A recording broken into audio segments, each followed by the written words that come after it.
In accordance with Virginia Beach Code, Section 2-21, and by the authority vested in me as mayor of the Council of Virginia Beach, I hereby call for a special meeting of Virginia Beach Council on Monday, January 26, 2026, and today, Tuesday, January 27, 2026, beginning at 8:30 Virginia Beach Convention Center, 1019th Street, Suite 3. The purpose of the meeting is to conduct a city council retreat as listed in an attached and published agenda. The special meeting will be broadcast on cable TV, virginiabeach.com, and Facebook Live. Sincerely, Bobby Dyer, Mayor. Okay, thank you. Good morning. Good morning, Mr. And once again, compliments on both of you and your entire staff. For the presentation yesterday. It was beyond excellent. Thank you, Mayor. Thank you. I appreciate that. Staff worked really hard in putting all the information together in collaboration with all the city departments that helped gather the information. So I really appreciate that. So, Mr. Mayor, I'm just going to do a quick overview of the agenda for today, quick recap of what we did yesterday, and then pivot to talk about dedications this morning. So, yesterday, we talked about the budget a lot, and you all gave some preliminary budget guidance to the staff so that they can work on the budget to meet your guidance. We've got a few of the notes still on the wall, but process-wise, staff is going to come back with an opportunity for you during the budget hearings to have more meaningful conversations, and so presentations will probably be shorter to start with a whole lot of information in your packets so that there'll be more time for you to focus on conversations. With revenues and expenses and CIP, you heard the presentations and gave some preliminary feedback as well for the conversations or the budget development. So nothing totally finite at this point, but enough guidance for the staff to move forward. Today, we're pivoting and talking a little bit more about dedications, and speaking of super staff work, this was a request late yesterday, and they were able to pull information together today. We'll then talk a little bit about different roles of the governing body and do something a little different than just presentation, and then we'll have governance discussion on a variety of topics. So that's the plan for today, and we plan to adjourn no later than noon. So with that, I'll turn it over to the budget director. Absolutely. All right. Good morning, Mayor, Vice Mayor, members of council. Good to see you again today. Credit for pulling the presentation together so quickly goes to Deputy Director of Budget, Katie James. She took all the information and put it in this digestible format to begin the conversation discussion of dedications, which City Council requested a deeper dive on yesterday. We had some preliminary information in your packet for discussion, for context, but this will allow for a little bit more granular look at that information. So this slide here provides a summary of the dedications, kind of working down top to bottom and left to right. The outdoor initiative, it's a dedication that was established, and you can see in second column, 1990. The dedication generates about $3.9 million a year, and that's generated from a 0.47 cent real estate tax dedication. So this is specifically for the purpose of funding 3 or 4 CIP projects in the Parks and Rec section of the CIP documents, such as tennis court renovations and replacements. I happen to know for a fact that Parks and Rec has requested additional funding in the upcoming CIP process for further discussion as we're developing the city manager's proposed budget, as there's a maintenance backlog in these existing areas of need within the parks infrastructure system. So there's likely not much capacity for discussion or redirection from there. The Parks and Rec Special Revenue Fund dedication, we talked to this at pretty good length yesterday about how the dedication to the Parks and Rec Special Revenue Fund, a 3.467 cent real estate dedication, is primarily for the operation, repair, and maintenance of the existing rec centers throughout the city. The Tourism Investment Program, or the TIP Fund, It was established in 1993. It's a larger dedication totaling $56 million, but it's comprised of different components such as a 5% dedication of the hotel tax rate, $1 per room night of the $2 flat night fee charged, 80% of the admission tax, 5 cents of the cigarette tax, and 1.06% of the meals tax is all dedicated to that fund. There's quite a bit of infrastructure needs and planned use of that in future years, so the overall projection of it is pretty lean in the out years with some of the obligations coming on. It's a heavy utilization. It relies on a lot of program, or it's intended to be the bill payer for a lot of program debt for various CIP projects. The Sandbridge Special Service District, was established in 1994. Total dedication amount is about $6.1 million.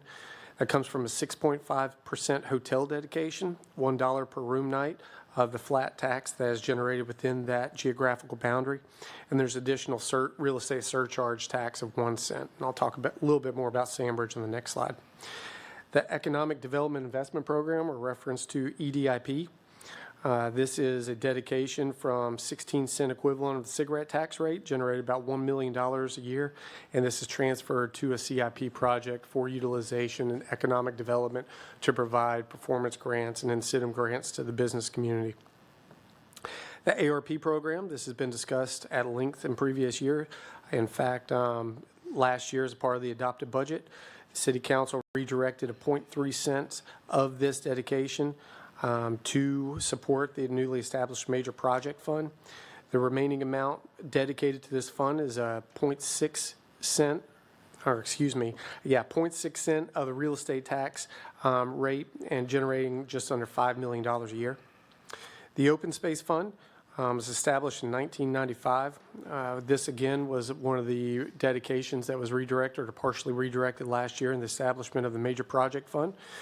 The remaining amount dedicated to the Open Space Fund is a 0.17% of the meals tax rate, generating about $3.2 million a year.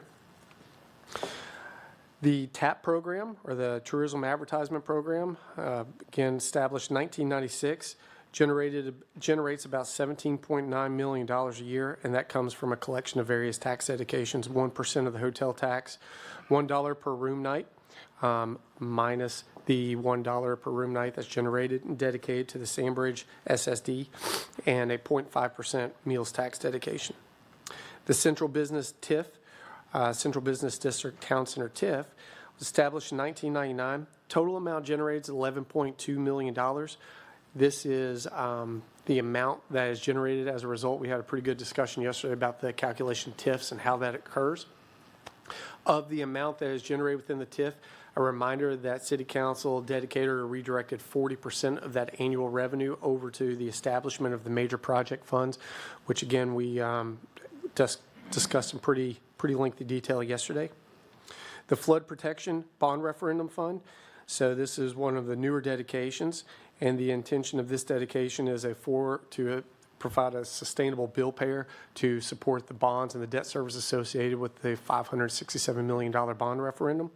That's equivalent to a 4.1 cent real estate dedication, or about $34 million a year. And then the Major Project Fund, the newly established dedication with the adoption of the current year's operating budget, and that includes a 0.3 cent real estate tax dedication and a 0.77% meals tax, and then obviously, as I mentioned, the 40% transfer from the surplus of the Town Center TIF.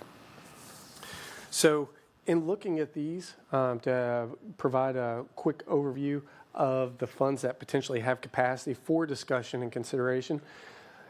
So what staff did is they took a look at the dedication amount as a percentage of the overall fund balance at the year end of FY25. So working down the list, I noted that the Outdoor Initiative has additional needs. The Parks and Rec Special Revenue Fund, as discussed yesterday, there's a plan and utilization for that, and any redirection of that dedication at this point in time would delay the recapitalization of the 3 oldest facilities. The TIP program, or the Tourist Investment Fund, again, there's a lot of projects that are in the work that there's going to be a substantial increase in the future debt service associated, and the expected bill payer for that will be the TAP fund. So there's a program and planned use for the capacity that's in that fund at this point in time. The Sandbridge Special Service District, this one's highlighted different color because it looks substantial, right? Looks like 1,007% of the year's actual dedicated revenue. So the reason for that is that there's a policy in place that 2 sand replenishments within the Sandbridge are to be funded at all times. So the reflection here is not only the fund balance of the Special Service District Fund, but also the 2 CIP projects that are fully funded. That's what equals that $61.5 million. And we'll know more whenever we get a sense of the upcoming sand replenishment as to what the overall needs long-term are for that fund once we can reset the base. But I'll get into that in a little bit. The Economic Development and Investment Program, again, it's $1 million, but it just so happens that the dedication this is associated with is a cigarette tax, which is a declining revenue source naturally over time. So there's little capacity for discussion, for consideration without impacting the number of grants that economic development's able to award through this program. In the red are 3 dedications that we've had discussions about in the past, or 2 of them in particular: the ARP, the Agricultural Reserve Program, the Open Space Fund, and then another one, the Tourism Advertisement Program. You might notice that each 3 of those have a considerable fund balance as a percentage of the annually generated revenue. So the ARP, there was a discussion, and we redirected a portion of that, as well as the open space in the current year. However, the TAP fund was not one that has been discussed for redirection as of recently. And I'll get into that one in just a little bit. The Central Beach District TIF, that was one that was redirected or partially redirected in the adoption and establishment of the Major Project Fund. We obviously know the Flood Protection Program has needs beyond the existing authorized bond referendums, so there's intentions on using the dedication beyond just servicing the existing debt, but as a multi-generational ongoing bill payer in future years. And then the major projects, there's limited capacity as that's newly established, and there's a planned use of all those funds. So little nuances about the Sandbridge SSD. There's 3 components that I want to talk about. The 1 cent real estate surcharge, that really is a surcharge associated with the SSD, meaning there's a tax rate above and beyond the citywide real estate tax rate charged to the residents and homeowners within that area. There's also an additional 1.5% hotel tax that's applied to that district, directly associated with the enhanced services of the beach replenishment. 5% of the hotel tax and the $1 per room night flat tax, those are from the citywide tax rates, and those are policy decisions being directed and dedicated to that initiative. That is a city council policy level discussion, and that was based on the needs of the sand replenishment and the schedule. So again, the city practice is to ensure that 2 sand replenishment projects are fully funded at all times. The amount program within the CIP is about $53.2 million, so there is in fact 2 that are fully funded. The unknown at this point in time is if the U.S. Army Corps will meet its match obligation or the intended match obligation and of $22 million. That's what's anticipated. However, it has not been appropriated and actually hit the books for utilization. We'll know more after the next sand replenishment occurs in 2026, but there is discussion in the future, and we'll have a better sense of what the baseline costs of these sand replenishments are after this next one occurs. The Agricultural Reserve Program. So this is one that's been discussed in recent years. To date, there's been over 11,000 acres that have been purchased. Again, the current dedication after the redirect in the current year was 0.6 cents of the real estate tax. The fund has maintained a healthy fund balance and is anticipated to maintain a healthy fund balance. The discussion and the planned use is in the modeling is purchasing around 300 acres a year annually. Right now, the modeling of the fund will allow for that, if that is the goal, to continue to purchase 300 acres a year. There is a map included in front of City Council, and I think one of the discussion points last year, or something that I heard referenced, was an update status on, an evaluation as to whether the original goal has been met. I believe the original goal, whenever it was identified as a need within the city, was that there were 20,000 acres in the agricultural reserve program or below the green line for potential consideration that need to be preserved long term. So the city's been able to acquire about 11,000, but there could be time for determination or further exploration of how close are we to actually accomplishing all of it and purchasing all the acreage needed, or that the city is realistically going to be able to secure in this volunteer program. Again, it's a map. It's a pretty thorough map that allows a visualization of the city-owned parcels, the parcels that are enrolled in the ARP, identified marshland. And so it's just a good resource to use for policy discussion and decision-making in the future. The Open Space Fund, I mentioned the high level, the what it's for, the balance, and the fund balance of it. So for some additional context, the specific intent of this dedication is for the preservation of land that's been identified as a candidate for future recreational amenities. There's been around 3,000 acres that have been purchased to date. In front of City Council is a reference as to the land acquisitions that have occurred through the use of this dedication over the years. For additional context and background, there was a brief period of time when the open space dedication was being directed towards parks infrastructure maintenance and build-out efforts. In FY23, the open space fund and the dedication was pulled back to the original purpose, which was for the intent of securing and purchasing the land. So as of right now, that's the policy direction, and the planned use of the open space dedication is specifically for the acquisition of future properties. And the last one to talk about that was in that red section is the TAP fund. So this dedication is specifically used for tourism advertisement efforts and operation of the city's visitor information center. There are some FTEs that are funded through this dedication within the Convention Visitor Bureau's operating budget, but the majority of this annual program funding is specifically for advertising efforts.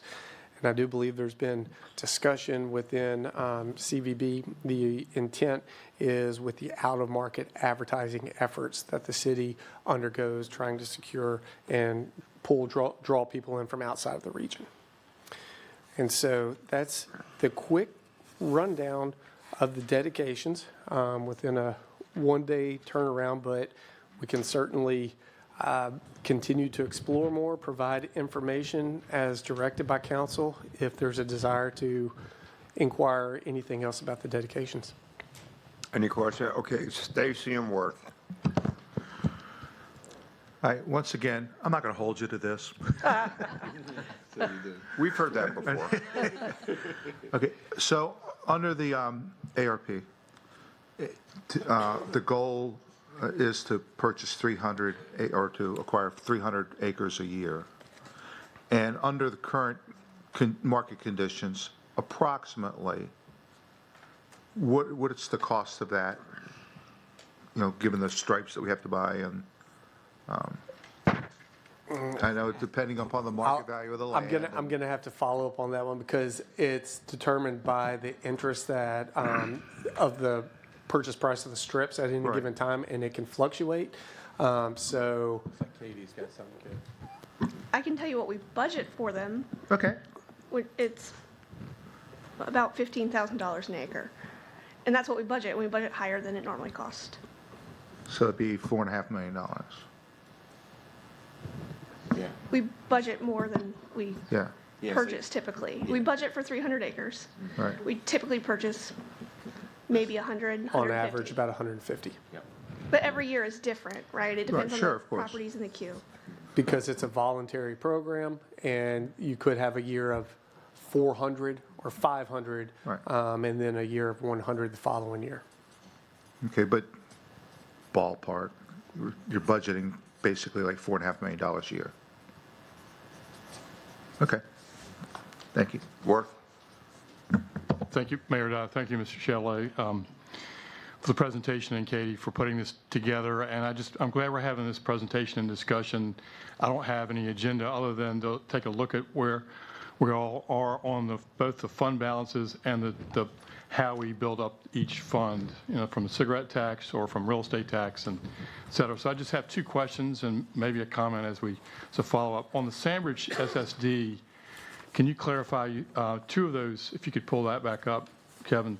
Thank you. On how you build that up, the first one, the real estate surcharge, 1 cent, and then the two following, the additional 1.5% hotel tax and the retains 5% hotel tax. Is that from hotels citywide or just in Sandbridge?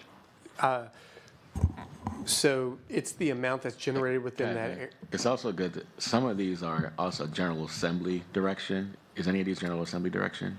So the authority for the hotel tax to be, surcharge hotel tax to be dedicated for the purposes of sand replenishment is specifically laid out in, by the state as an authority to charge this.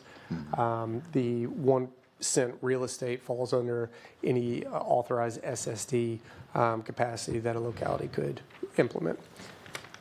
The 5% is collected from, so the city has an 8% citywide hotel tax rate. So in Sandbridge District, 9.5% is the tax rate. So it retains 6.5%, and then the 3% that goes back is 1% goes to the TAP and 2% to the general fund.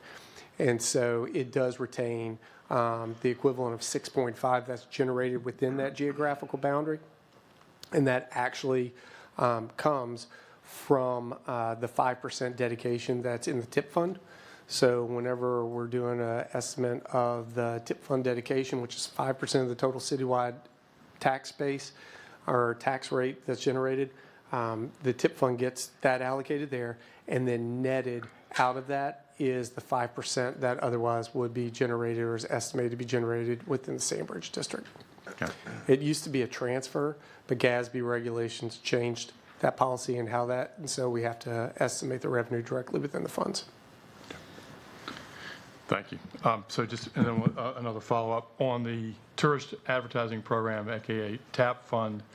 It's a healthy balance. At the same time, I just notified Ms. Hellman, our CVB director, she might want to come forward, but we spend $12 or $15 million a year on advertising and salaries. I mean, that helps pay for our CVB office. So I just want to make that comment. She may want to clean that up in terms of the amount. So anyone looking at the TAP fund, please be aware that we need that. And then switching over to the TIP fund, the Tourist Investment Program, I just want to remind everyone that $800,000 a year, and if you could confirm this, Kevin, $800,000 a year for the next 4 years at least, but at least in this next budget, is going to go to the general fund from the TIP fund. Is that correct? So 2 years ago, whenever City Council lowered the real estate tax rate, there was agreed upon sharing across some of the dedications. And so the implementation of that, instead of reducing the dedications to each specific fund, they reduced the cost burden to the general government. And so for a 5-year period of time, the TIP fund picked up project costs that historically have been the general fund, such as the Oceanfront Reinvestment Project and the amphitheater recapitalization or parking lot maintenance project. Some of the other funds did as well. The TAP fund was a sharing cost burden of that, and it picked up a project or a contribution in the form of PAYGO. So there were several of those, and I can provide that information as to what that plan was if City Council would like to be familiar with that as well. Okay, we'll go with Barbara, Cash, Josh, and Hutch. Regarding the Sandbridge SSD, that's probably one of the smartest things we ever did. When you look at what's happening down at the Outer Banks with those houses falling into the ocean, I remember at the time we were talking about whether we were going to do this project in Sandbridge. North Carolina was talking about whether they should do something for their district, their oceanfront.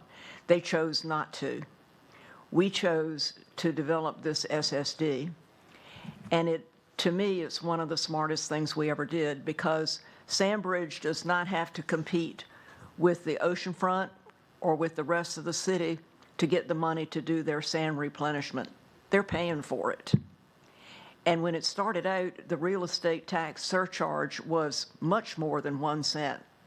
What was it, 10 cents, 12 cents, something like that? It was 12. And we simply retained the 1 cent so that the people would have skin in the game. Because what happened once we had this program and the ocean, the sand was guaranteed, the property values went way up. And so it's really paying for itself. And Sandbridge is carrying the weight for its sand.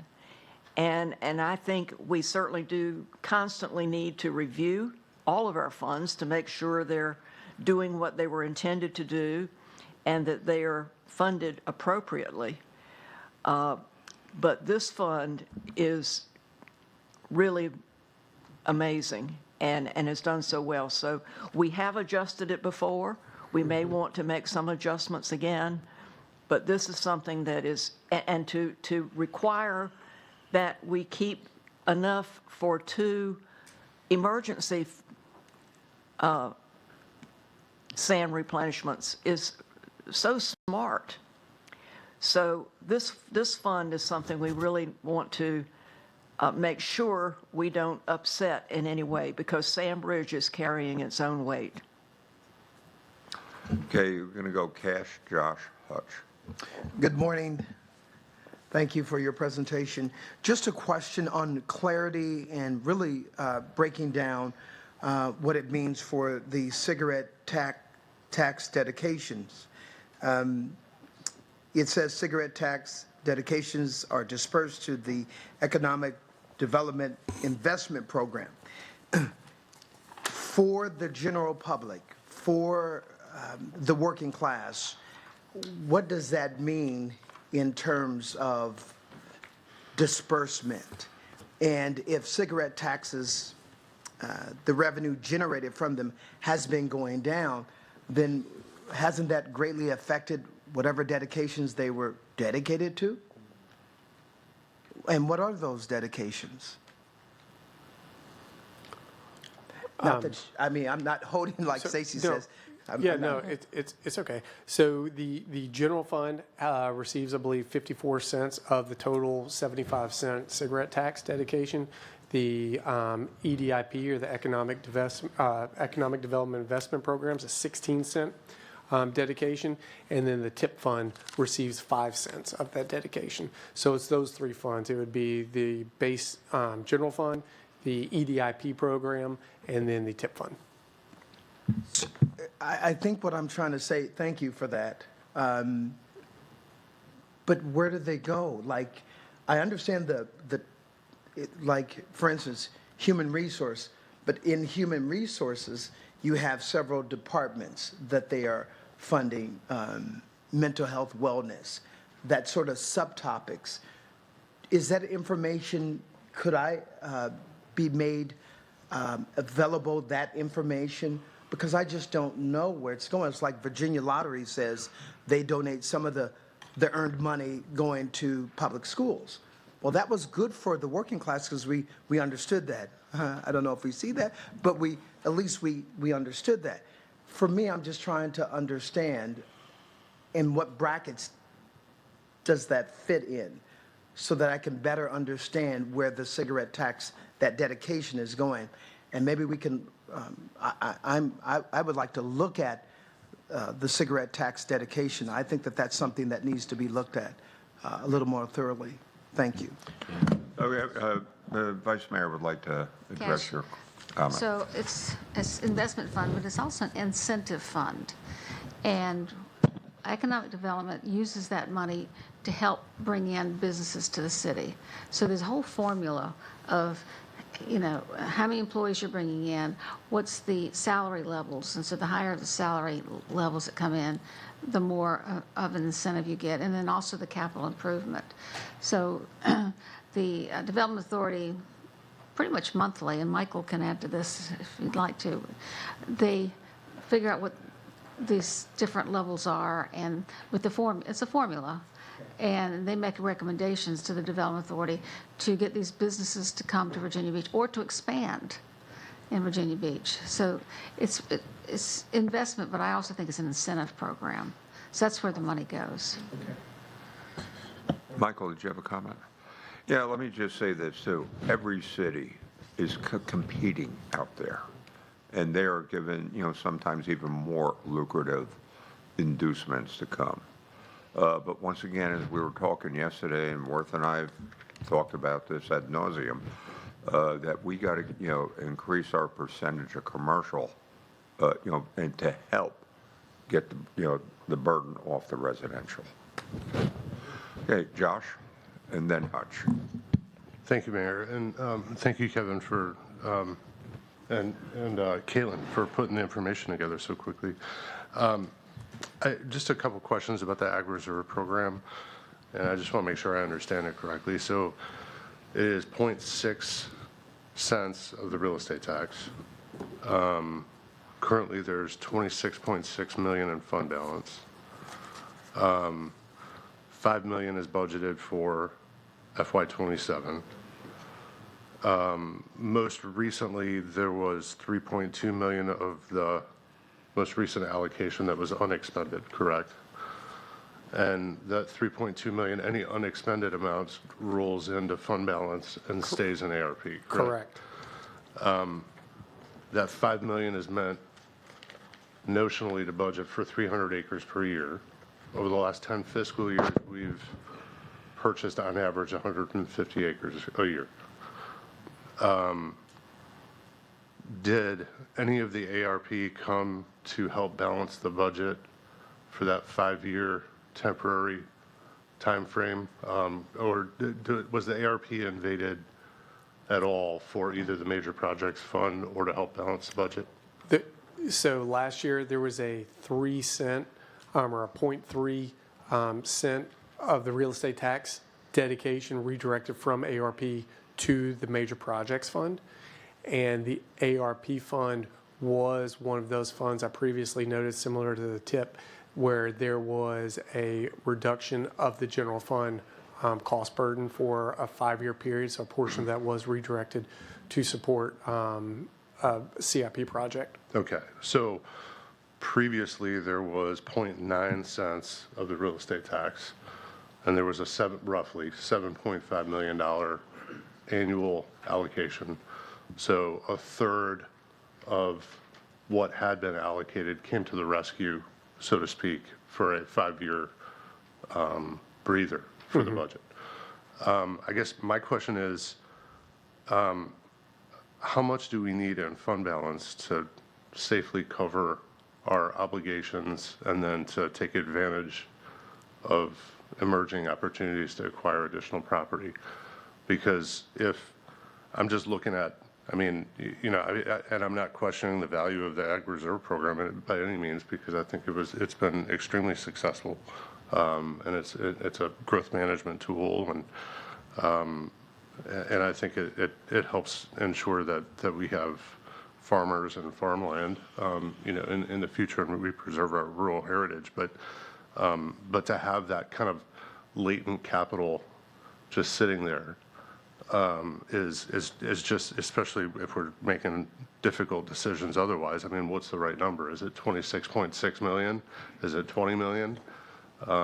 Does all of the unused or unexpended amounts, do those need to continue going into fund balance? You know, so I'm just kind of trying to figure out if this allocation is right-sized, you know, considering, you know, the other things that the other competing priorities we have.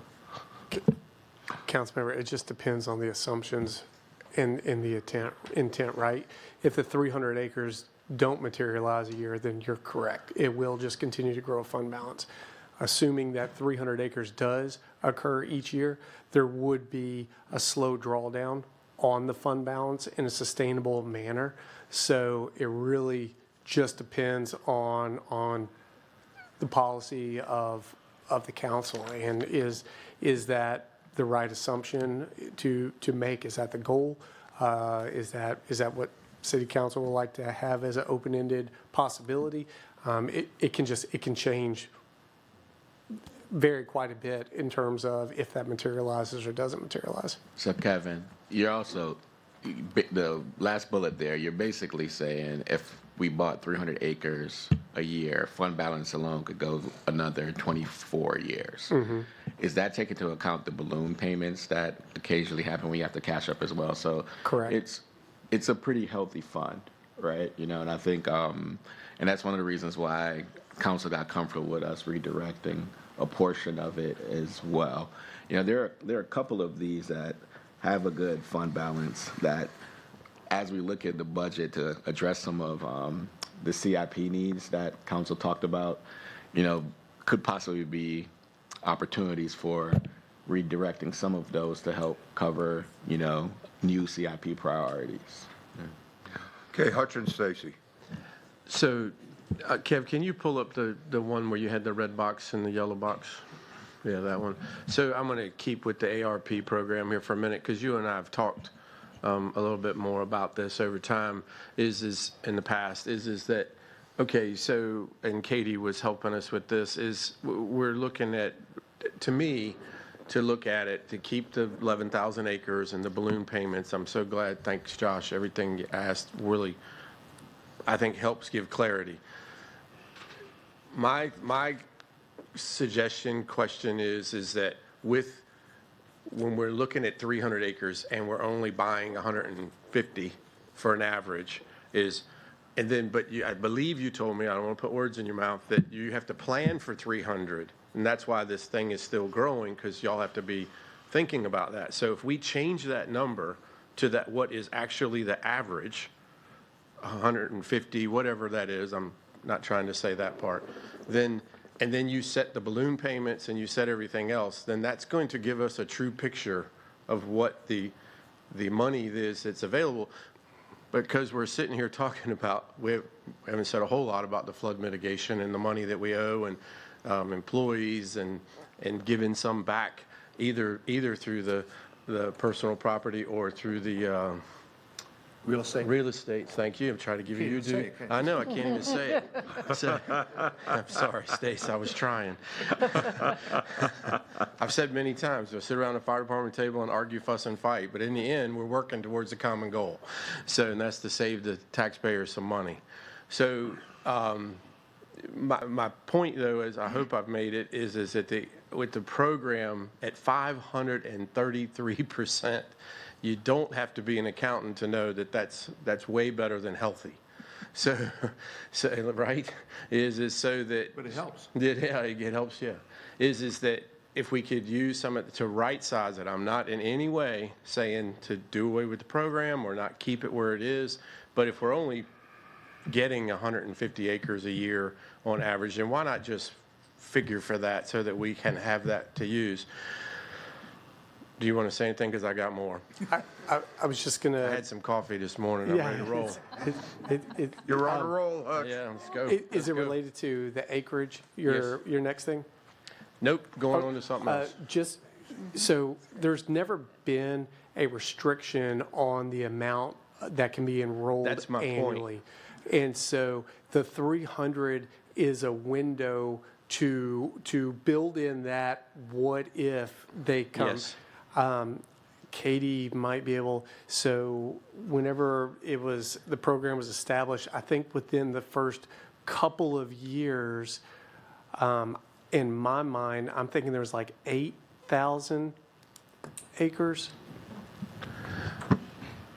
Well, anyway, while she's figuring that, my point is exactly that, is it can't be that open-ended is not good. Let's set the number, and this is what it is. And if you don't get in on the first 150 acres this year, then you get it next year. Go on a list, or then we'll reevaluate and go, well, we can do another 100 acres. You could come to us for a special sign-off or whatever. You know what I mean? Is like, I just think it's handicapping us, and not that it was intentional, but just that that's what's happened. And you being the budget guy, you got to keep the money to make sure that it's safe. Well, if that number is 10,000, then how do you know? I mean, it can't be good for you to do that, right? For you personally. God bless you. I'm saying that's just not good. So to me, that's where we should look at it and tighten the constraints some. Keep the program solid as we can, but just tighten the constraints on what you have to budget for so that we can use some of that to put to other very good programs or salaries, whatever. So, If that's the direction, we can run scenarios Yeah. doing that for city council's I consideration. mean, I would like to see that if possible, just to at least look at it. Okay, then the other ones is anything that's over 100%, to me, should be at least looked at as to how do we want to maybe reappropriate on any of those. I agree with Ms. Henley, and I like to go to Sandbridge, so I'm really appreciative of that. But is there something there that we can use a small portion of it for something simple? Can we do something else for Sandbridge with it? Is there some ways that we can create to make the road safer going in? Or, I'm just saying like something where we could put the money to use that's down there, not take away from the citizens' money. I'm not saying that at all. I want to be real clear about that. But the hotel portion, maybe we could use it for something else down there. I'm just throwing out ideas. Please don't fill my inbox with that I'm trying to do away with it. That's not what I'm saying. And then that applies to any of the three that are in the red for sure. The open space. I know Councilman Remick has said, the TAP fund gets used for other things, and I appreciate that. And it's got a lot of revolving, and it's making money. It's almost like, for laymen, it's almost like an enterprise fund, right? I mean, its money is coming back to us. Mm-hmm. So I understand that. But for the rest of them, I think we should be able to look at and do some right sizing. Thanks. Hey, Stacy, if it's okay, Barbara has a concern with that. Well, with both of these programs, it's the Sandbridge SSD and the Ag Reserve program, both were created for specific purposes, and the original, and the funding was particularly done for that particular purpose. So everything is not just real simple. If we're going to do anything with either of these projects, certainly review them. I mean, that should be true of everything to make sure it's in line. But we have to really look to see if all of the things that have to be considered with these programs are considered. And as you said, I mean, if we have some additional funding that we want to use from the Sandbridge SSD to use for Sandbridge, I think that's something we could discuss with the community. But I keep hearing folks at Sandbridge say, well, when are these other beaches in Virginia Beach going to start paying for their sand instead of it coming out of the general fund? So we do have to realize that these programs and the tax that was originally set for each of these programs was done specifically for that purpose, and that's what was sold to the public. The same with the Ag Reserve program. We've already reduced it from one point down to where it is now. And so we do need to review from time to time to make sure it is in line, but we have to make certain that we are not compromising the program from what it was originally intended. And, like I say, these numbers, when you're looking at the ending of it, it's one thing, but you have to know everything that went into that amount before you can do that. Yep. I mean, as far as looking at other things that could be done with funds from Sandbridge that has to do with sand, I think that may be something with the SSD that it would have to involve sand. It couldn't just be a road because of the legalities. So I think we can look at these things, and we should look at them, Yeah. but very carefully so that we don't upset the program to start with. Yeah, thank you. Stacy, thank you for your patience, Stacy. Thank you. Again, not attacking the Agriculture Reserve Program, because I believe in it, and I think it does great things, but we've been buying 150 acres a year, and we're funding that at double that rate. And we have so many other needs in the city. We have a huge reserve. So getting specific, taking what Councilman Schulman and Councilman Hutchinson have, I guess, alluded to, if I'm not speaking for you, but speak up, but I would propose that we take the rate from 0.6 cents in the ag program, take it to 0.3. That would half the amount of money going in there, but that would fully fund the 150 acres that we've been buying. Should the opportunity come up, we have plenty in the reserve to be able to fund any unforeseen windfall that we may get the opportunity to buy. Take that 0.3, dedicate it to another specific CIP, whether it be Indian River Road or something that we're close to getting on board with, so that we can get some of the CIP off of the books and complete it, instead of just having it sit in the bank in the ARP program. And in my opinion, that does not do any detriment to the ARP program. There's plenty there, more than we're going to use in the next 10 years for sure. It allows us to move forward with some CIP that we desperately need. I would also think that we're not buying a whole lot of open land, and we have money sitting there doing nothing. Yeah, again, I'd like to take the open space fund, move it to the outdoor initiative, where we could use that money for action sports and the ITA, and get going on some of that. I think that we could take that money, move it up, and use it for the cross-country course that I was alluding to yesterday, that we could build a world-class cross-country course in the ITA in land that's not in conflict with any of the other land that is under discussion. We can get moving forward on that and show what our intent is in that ITA, that we do have the intent to take a good portion of that and use it for action sports, and get moving forward on some of these things. So that would be my proposal on both those items. And I think that goes a long way to, it does no damage to the ARP and the open space. Putting our open space to use for the public is a great use of that money. And that's where we could do it, in the ITA and the action sports, and keep, even before all of our gazillion studies are done, we can get started on this. That's low-hanging fruit. That's something that would be a tremendous benefit for the city, for the region. And it does nothing to harm open space, because all we're doing is improving open space, and it does nothing to harm the ARP. I think that's a pretty good idea. We're going to go Josh, Jennifer, Cash. Thank you, Mayor. And just to follow on Councilman Cummings, whether, I don't know what the right rate is. I mean, whether it's 0.3, 0.6, or somewhere in between. But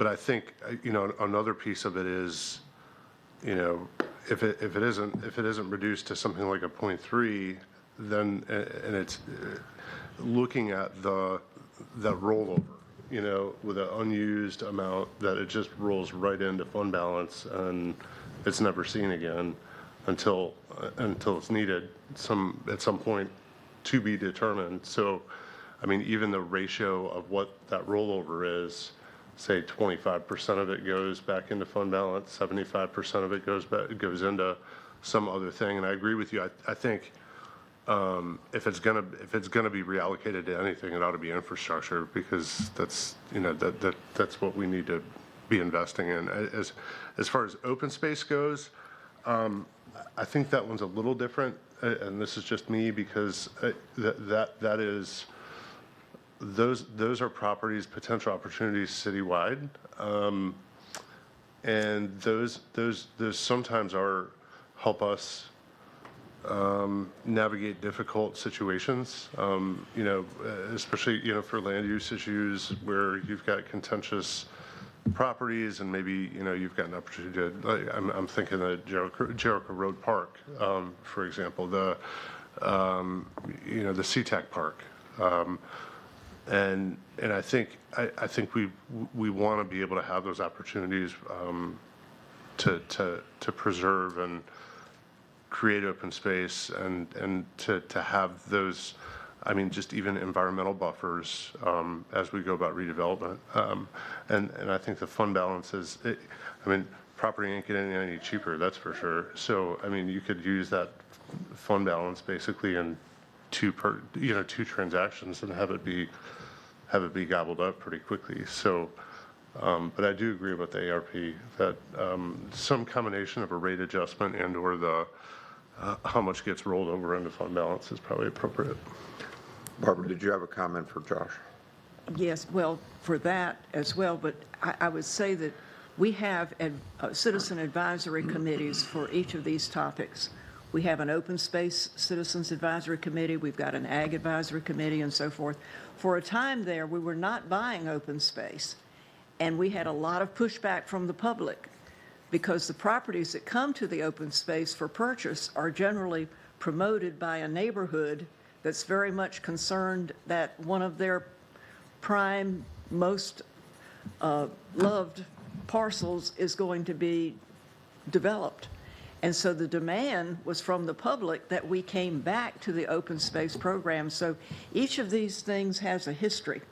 And I think it's important that we know that background, and we ask these advisory committees for their advice before we go too far, because we might be stumbling into something. But I think it's only been very recently that we reinstated funds for the open space because of the demand from the public. So we really need to get this information straight before we go too far. Okay, Patrick had something. So, Mr. Mayor, members of council, the two things that you all asked us to consider are probably, well, it's probably one thing. As part of the Focus Action Plan that you all adopted was to tease out and propose to you all a funding scenario to fund the infrastructure and the costs related to sports tourism and expansion of possibly Innovation Park, and reconciling that with municipal uses, right? So we're working on those studies to reconcile those three uses: sports tourism, expansion of economic development, Innovation Park, and also for municipal uses. All of those things, including sports tourism, including economic development, including municipal uses, require build out of infrastructure, right? And they all need roads, and they all need different things like ball fields and other things like that. We need a funding source for that, right? So like, if we're focused on doing taxpayer relief, right? So if there's a proposed surplus, we know that we're getting a surplus with the VRS, and there's probably some real estate coming in healthier than what was initially anticipated. In order to do all those things, we have to possibly consider further redirection of healthy dedications and right-sizing them. But what I'm hearing is council is not opposed to us looking at the dedications, right? We don't necessarily need council to solve it. We can always make a recommendation. If council doesn't like it, you can always tell us we were wrong and do something else. But I'm hearing there's an appetite for us to consider looking at your dedications and bring back a proposal on how we can help to address your contemporaneous priorities in the budget. We don't necessarily got to solve it, but we're getting a sense of that there's a tolerance there to seeing something creative for consideration. Okay, let's go Jennifer, Cash, Barbara, and Rosemary. Yeah, I think most of it has already been said. I think my mind in listening to everyone, the rate adjustment. So particularly for the ag reserve, you're like this, Kevin. I'm taking a statistics course. So continuous and discrete variables.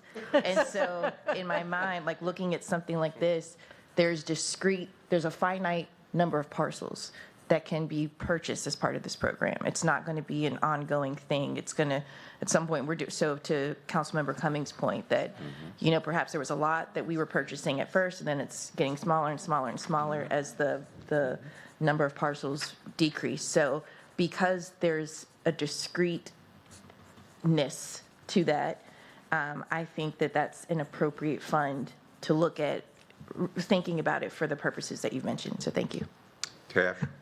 Yeah, just to circle back, and thank you, everyone. Robust conversation. But sorry, I have to switch back to the cigarette tax. Sorry. Only because I do You have a have to. smoking problem? Well, I hope it's safe place. The only reason I say this is because it's a dedication that when you think about cigarettes, it affects all parts of Virginia Beach.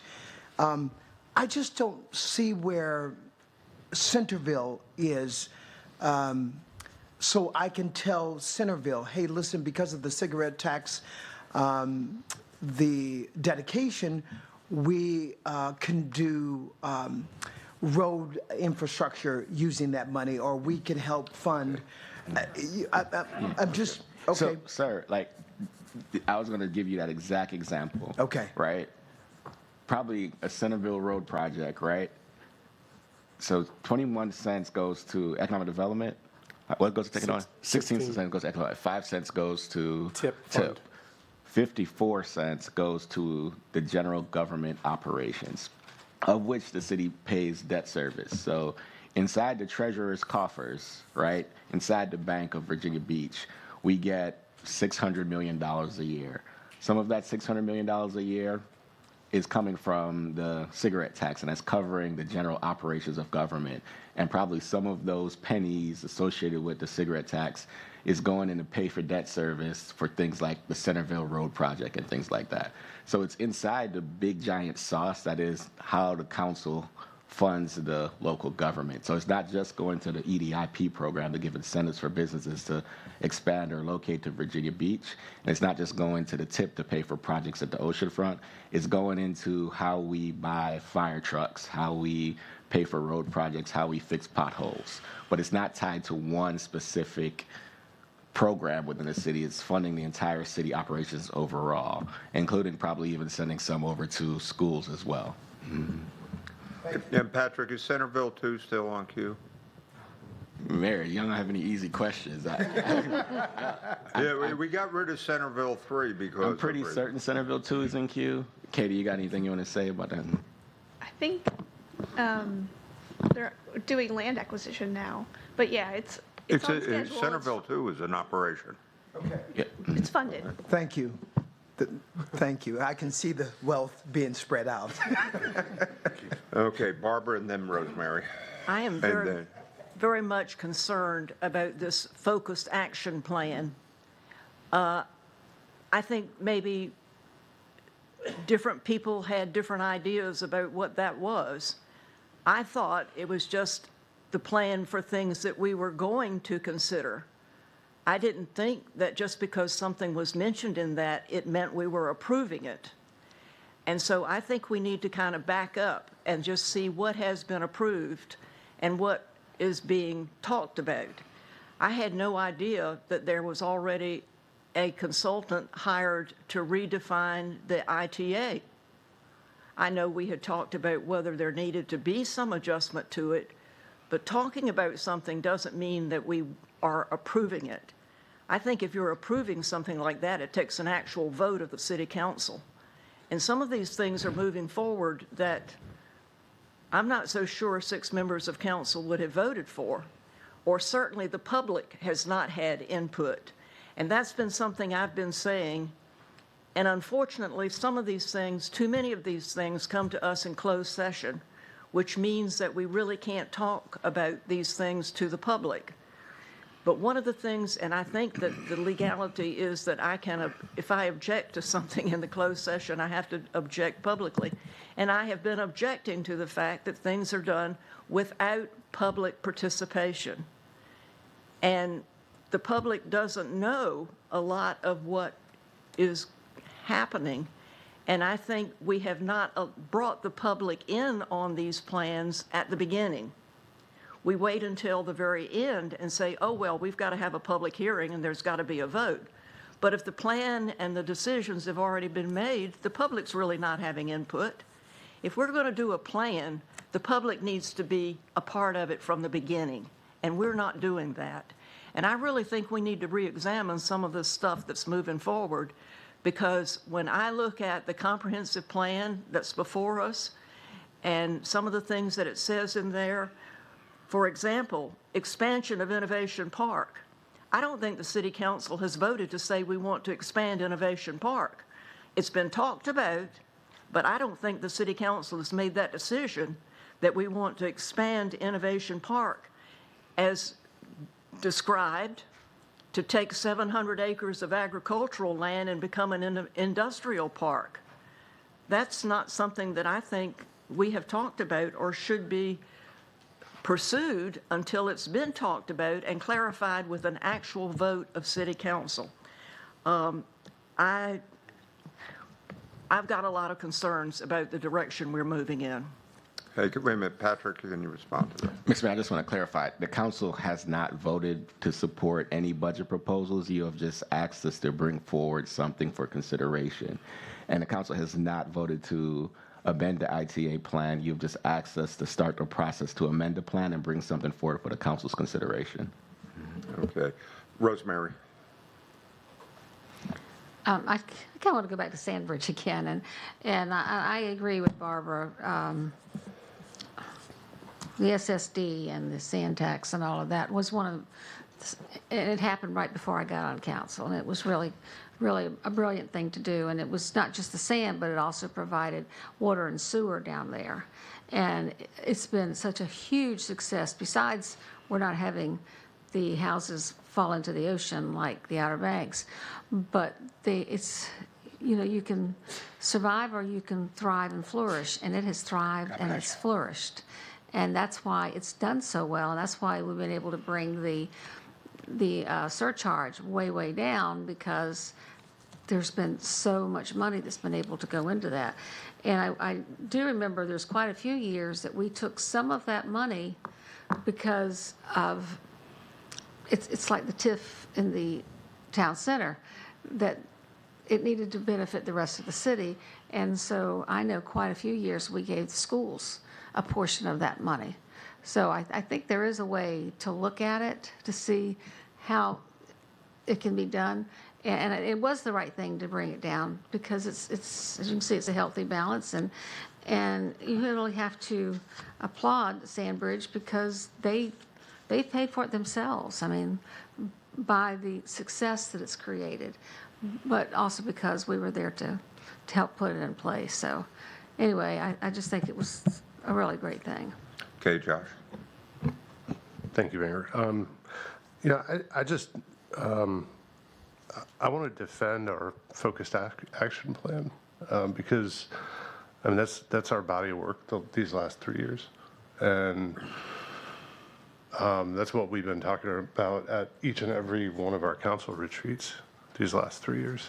And it was, a lot of staff effort, a lot of dialogue between us. Obviously, all of that is available to the public and can be viewed online. And we've had mid-year reports on, the things we've hit and the things we've yet to do. And I really like that document, and I like the work that kind of has come out of that, because I mean, I think we should all be proud of the work over the last 3 years.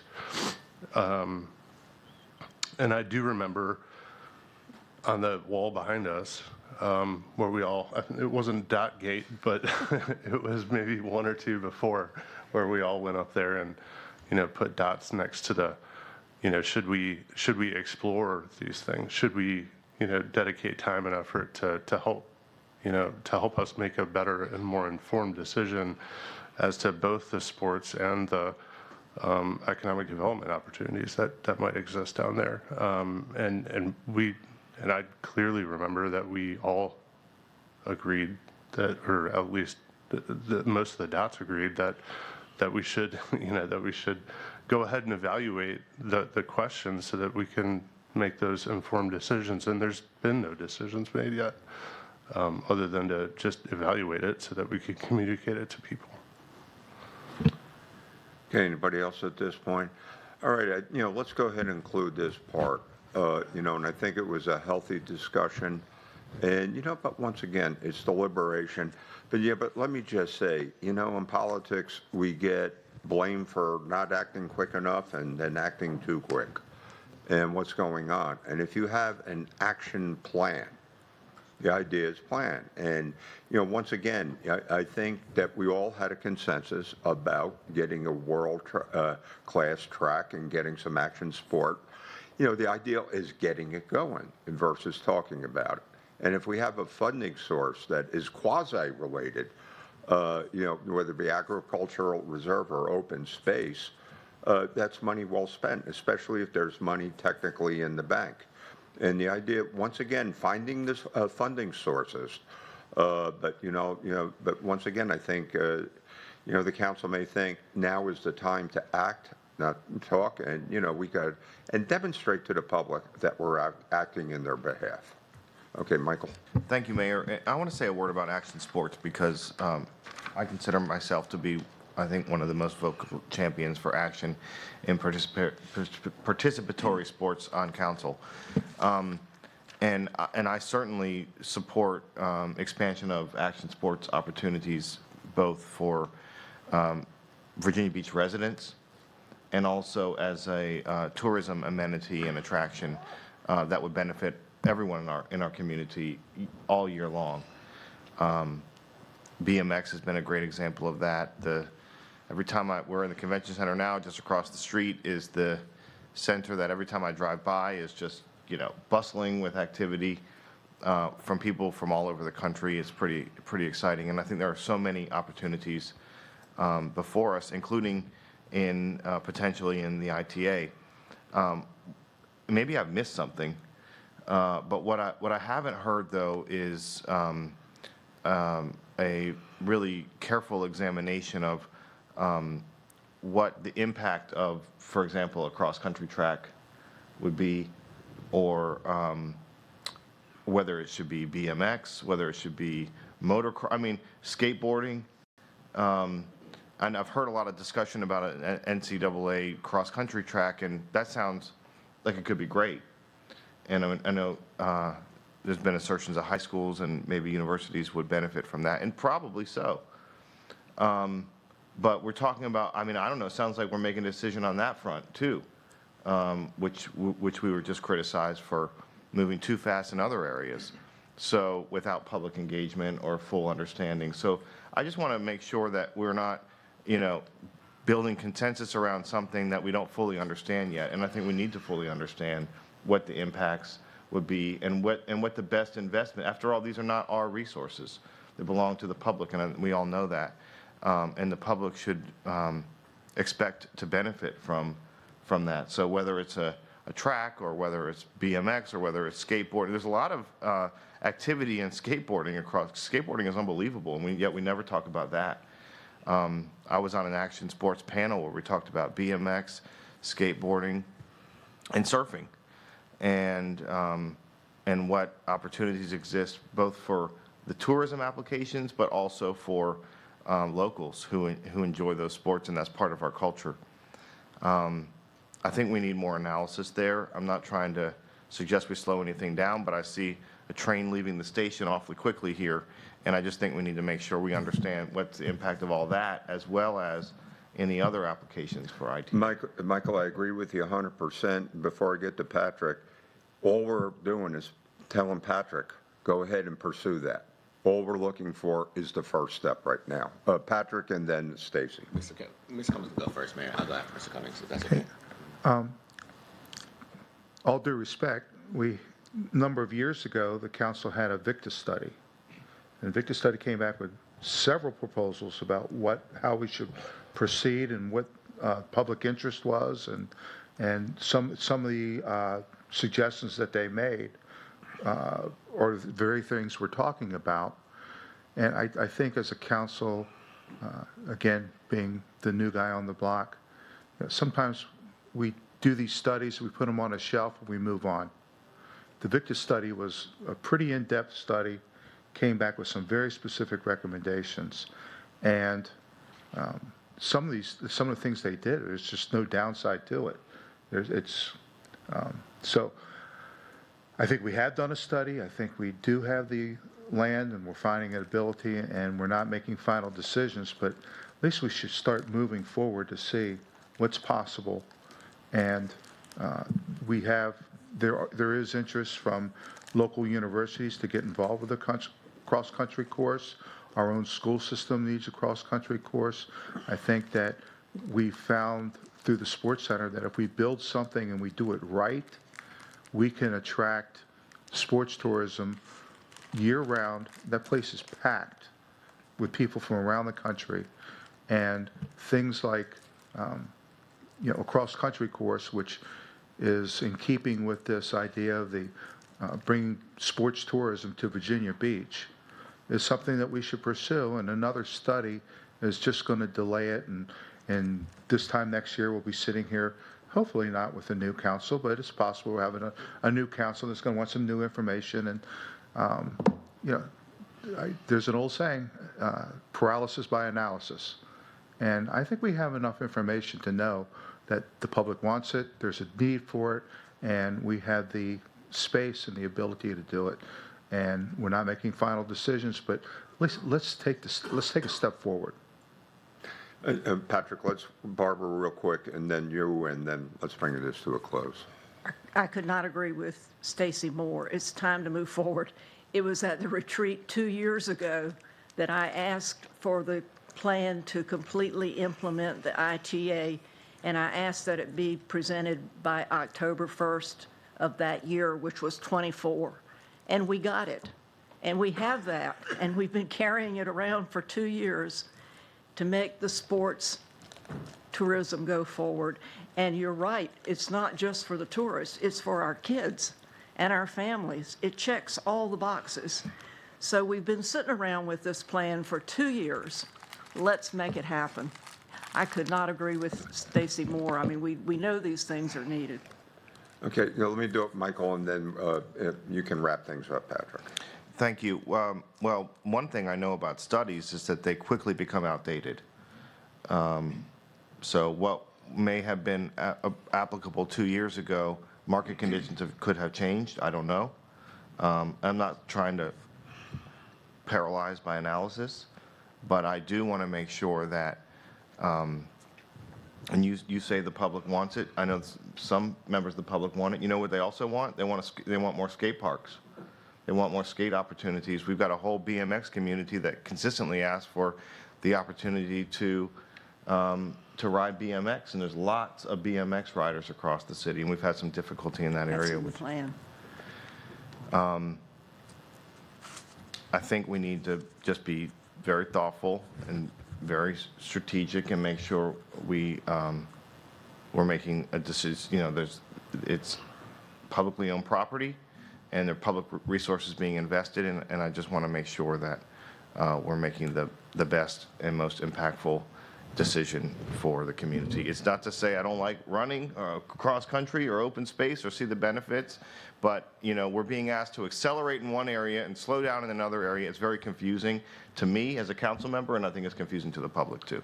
Hey, Worth, can you make it quick, and we got to get going. Very quick comment. Great conversation and discussion. Just want to clarify, I think the studies that we're talking about really is the capability of the land to be engineered for roads, infrastructure, and not the Victus study. Thank you, Stacy, for bringing that up, because that's proof positive right there that we do need and want sports tourism here in the city. I think the study really is the capability of and the cost of installing roads and infrastructure and implementing the plan. Mr. Manager?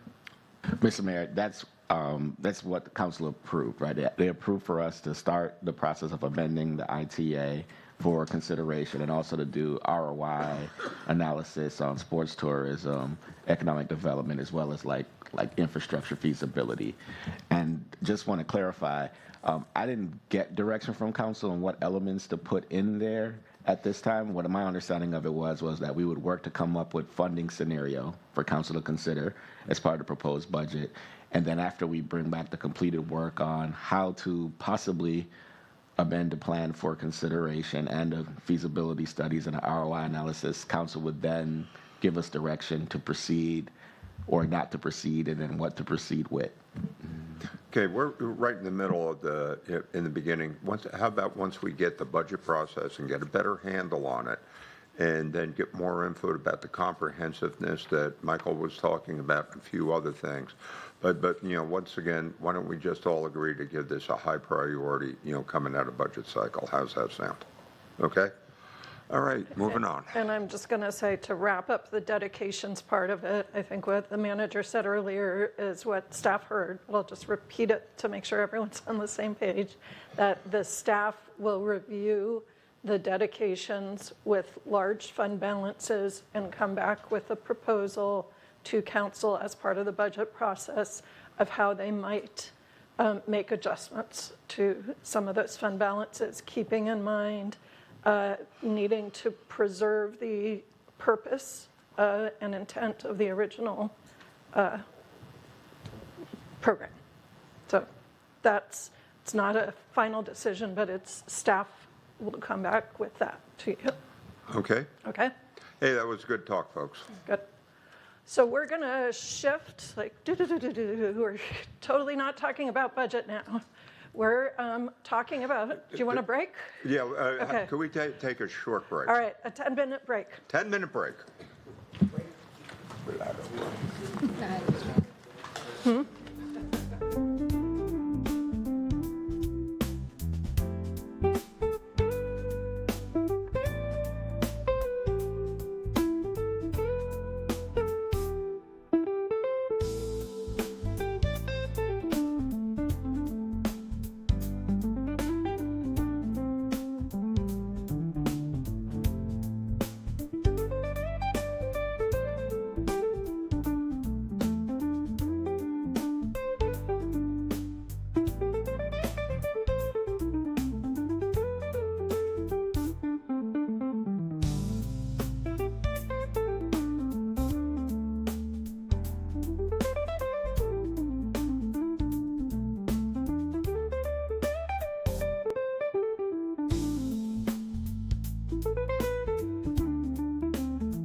we're just going to spend a short amount of time on this, but just talking about the different roles of council members on a governing body. All of the roles are important. All of the roles are useful at different times, but we just want you to think a little bit as a group what your preference is for different roles and how that helps you work together to lead the city of Virginia Beach. So I'm going to share a little bit of information from ICMA, the International City County Managers Association, and a couple of professors and practitioners about how they describe the different roles of the governing body. I'm then going to ask you all to do a quick little self-assessment, what you naturally prefer in terms of your role, and then what you think the council should prioritize in terms of the council as a body's role. So there's 6 different roles of a governing body of council members. There's a strategic vision, big picture thinker.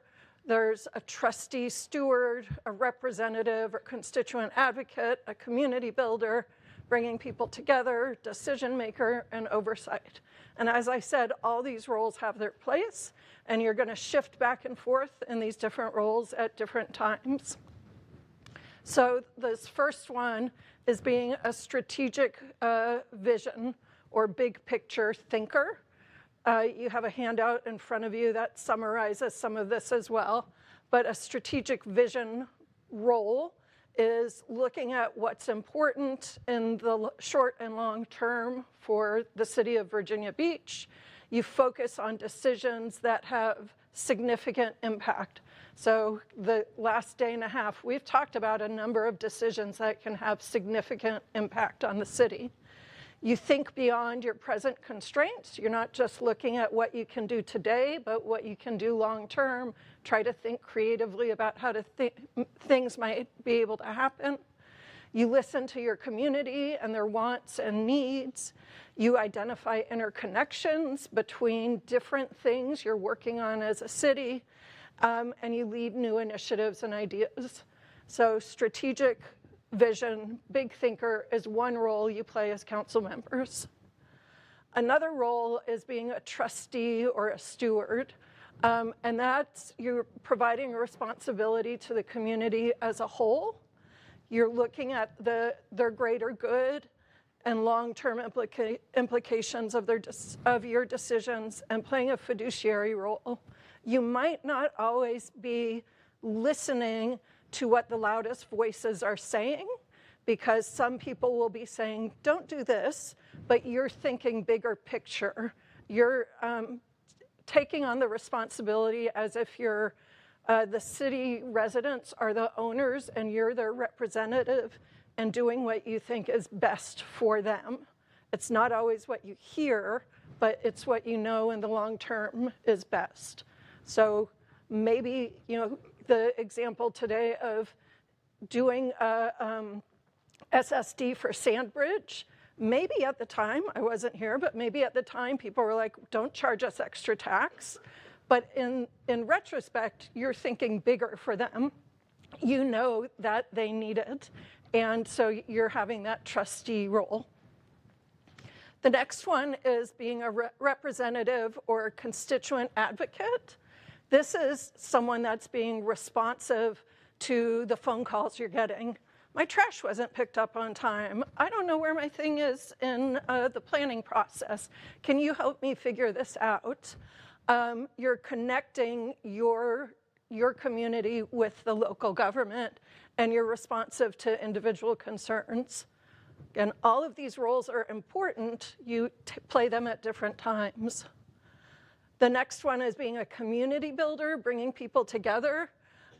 You are really trying to build community, and it might be physically building community, building spaces where people can gather, come together.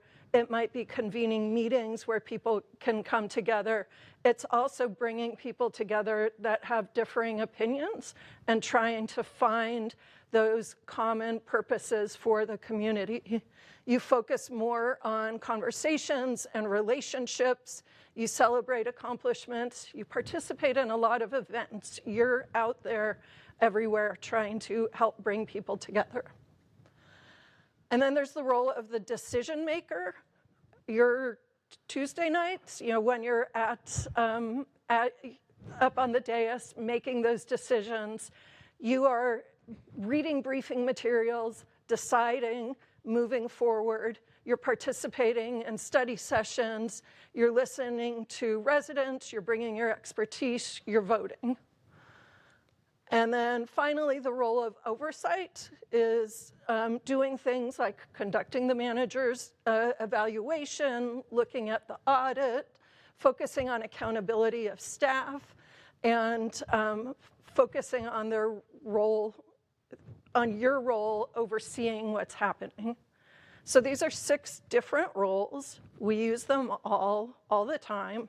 What I'd like you to do is I'll come back to that, the little self-assessment and rank order which one you naturally gravitate to and prioritize them 1 through 6. So the top half of the page, use the numbers 1 through 6.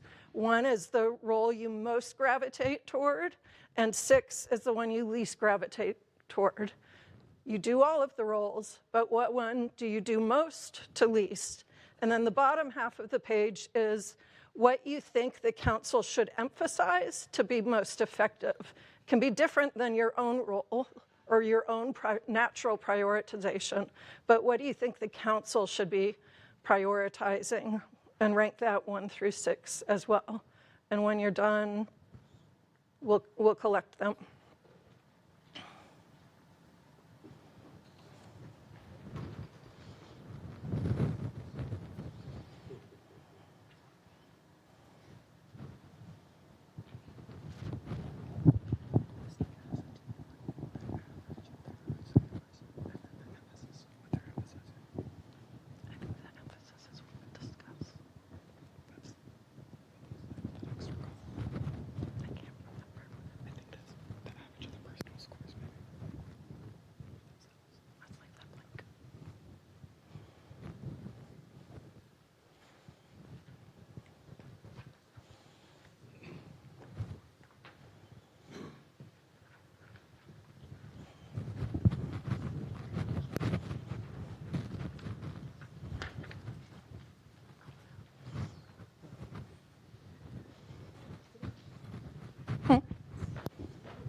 Wait, is it 1 through 6? If you didn't follow the rules, that's going to mess me up. Oh. All right. Follow the rules.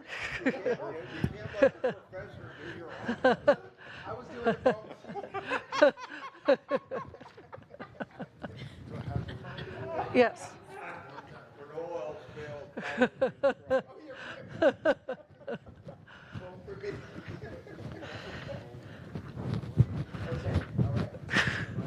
You're refusing? No, it wasn't Cash. It was Josh. Josh is boycotting.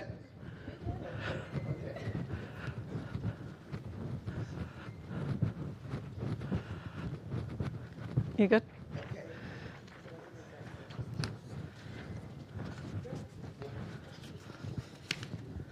You still thinking? All of them are appropriate. Nothing is, no wrong answers. There's more.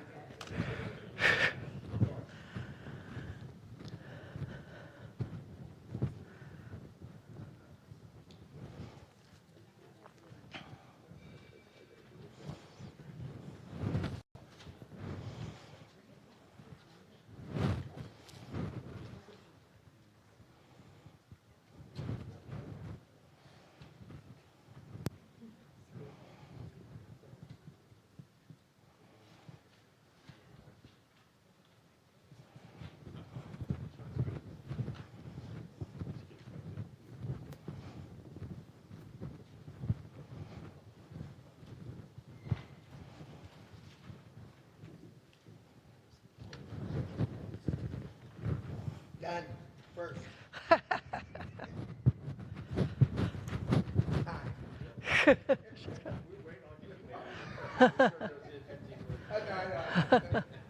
Sales, marketing.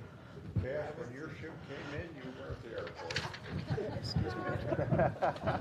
I was done first, everyone.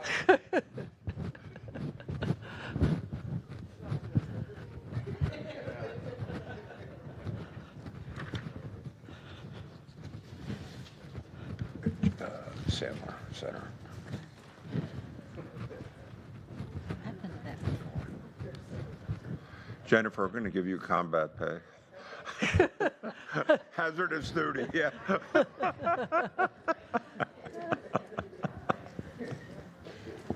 I give a little money to the National Holocaust Museum. It's just, Yeah. I'm always so moved by it.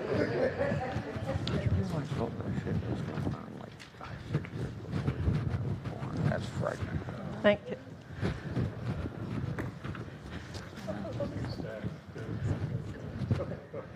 All right, while they're tallying results, I'm going to just say Feel a like couple more another things. election. So ICMA has used this with a number of different governing bodies since 2016. And when they did this report, this was the typical results that they received from different bodies. So 30% said they leaned in most, they were most natural, representative, constituent advocates. 15% said they leaned into decision makers. 21% strategic vision, 15% community builder, and 19% trustee steward as their most leaned into. You'll notice there's 6 roles and there's only 5. They said in all the time they've done this, no one ever said their top natural preference was oversight. So that was, I thought, interesting. And then there's in your materials a link to the article if you want to read more about it. As we wait for the results, I wanted to just talk to you about the different roles and how what role you're playing can impact the budget since we're at the budget retreat. So if you are doing, actually I'm going to do this one first. If you are thinking about decision making, you want to spend your time making decisions that are most impactful. And so when you think about how you could divide up the types of decisions you have, there's consequential decisions, there's inconsequential decisions, there's irreversible decisions, and there's reversible decisions. If you're spending a lot of your time talking to your constituents, for example, and just helping connect them to a service, that's important, but it's reversible and inconsequential. Up here, if you're in your consequential and irreversible decisions, those are the ones where the city most needs your leadership and needs you to spend most time, because those are the important consequential decisions that you can't go back on. And if you're spending your time on a lot of the smaller decisions, then you're not spending enough time on those consequential, irreversible decisions that the community is looking for you to make decisions and move forward. And so how that ties into budgets is, someone said something similar yesterday, like a decision not to make a decision is like a tax on a future generation. Your costs keep going up. And so if you're delaying decisions, it's going to just be more costly for future residents, future generations. And not making decisions impacts staff time, it impacts resource availability, the scopes and cost of projects need, and community needs change over time. So we're wanting to make a really pretty grade here. we're wanting to have you think about what your natural tendency is and what you think the council should be focusing on as you're making decisions. And your natural tendency might make it harder for you to shift into those consequential and irreversible decisions. But as a body, those are where you need your focus. So before we display the results, I'll pause, like any reactions to how you all are working together or spending your time and where you might want to spend more time. Yeah, Worth. Thank you, Mayor. This is a great discussion and an exercise, I think, for us. That being said, I have to just make a statement, though, because we are elected individually by districts, so our constituents are in our districts. At the same time, we swear an oath to represent the interests of the city of Virginia Beach. And so is there a tug of war there, or is there something imbalanced there or wrong? I don't know, but I make decisions based on the best interests of the city. I just want to put that out there. And so there is, because your question is, do we pay attention to our constituents? And we do, but we have to pay all of the citizens of Virginia Beach, in my opinion, are our constituents. Yeah, and I just want to emphasize all of the different preferences are important, and paying attention to your constituents is important. And so I'm not trying to say that's not. Of course not. So I just would say, though, I heard it from all of us. You vacillate in between all of them in the course of a day, right? And I would imagine we all use our legislative assistants to help us with that as well. So you literally can be working in two areas at the same time almost, for sure. They help us a ton as far as moving things. It might be down at the, literally like you said, potholes, lights are out, stuff like that. That can be handled the same time we're at a council meeting, so that both can be going on at the same time. And I do agree, though. I look at it, I've said many times, for me, it's the overall health and safety of our citizens and our tourists, and then the overall health of the city, and then our constituents. And I think we're all able to keep those plates moving. I don't think any of us would not agree to that. So, looking forward to seeing where everybody's stickers are. Yeah.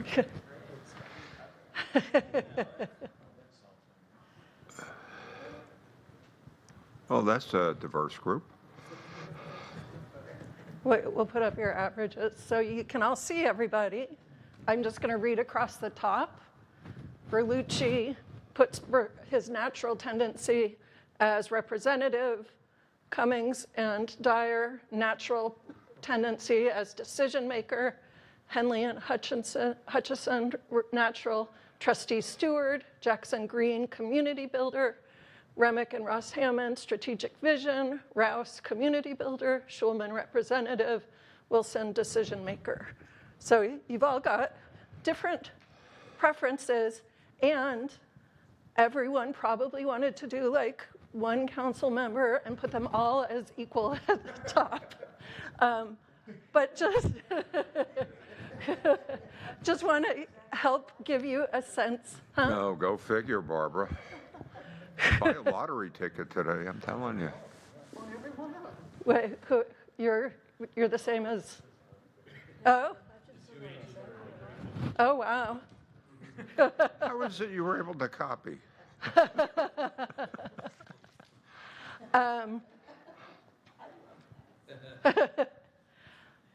So when you're looking at this, is there anything as a body that you might want to emphasize differently?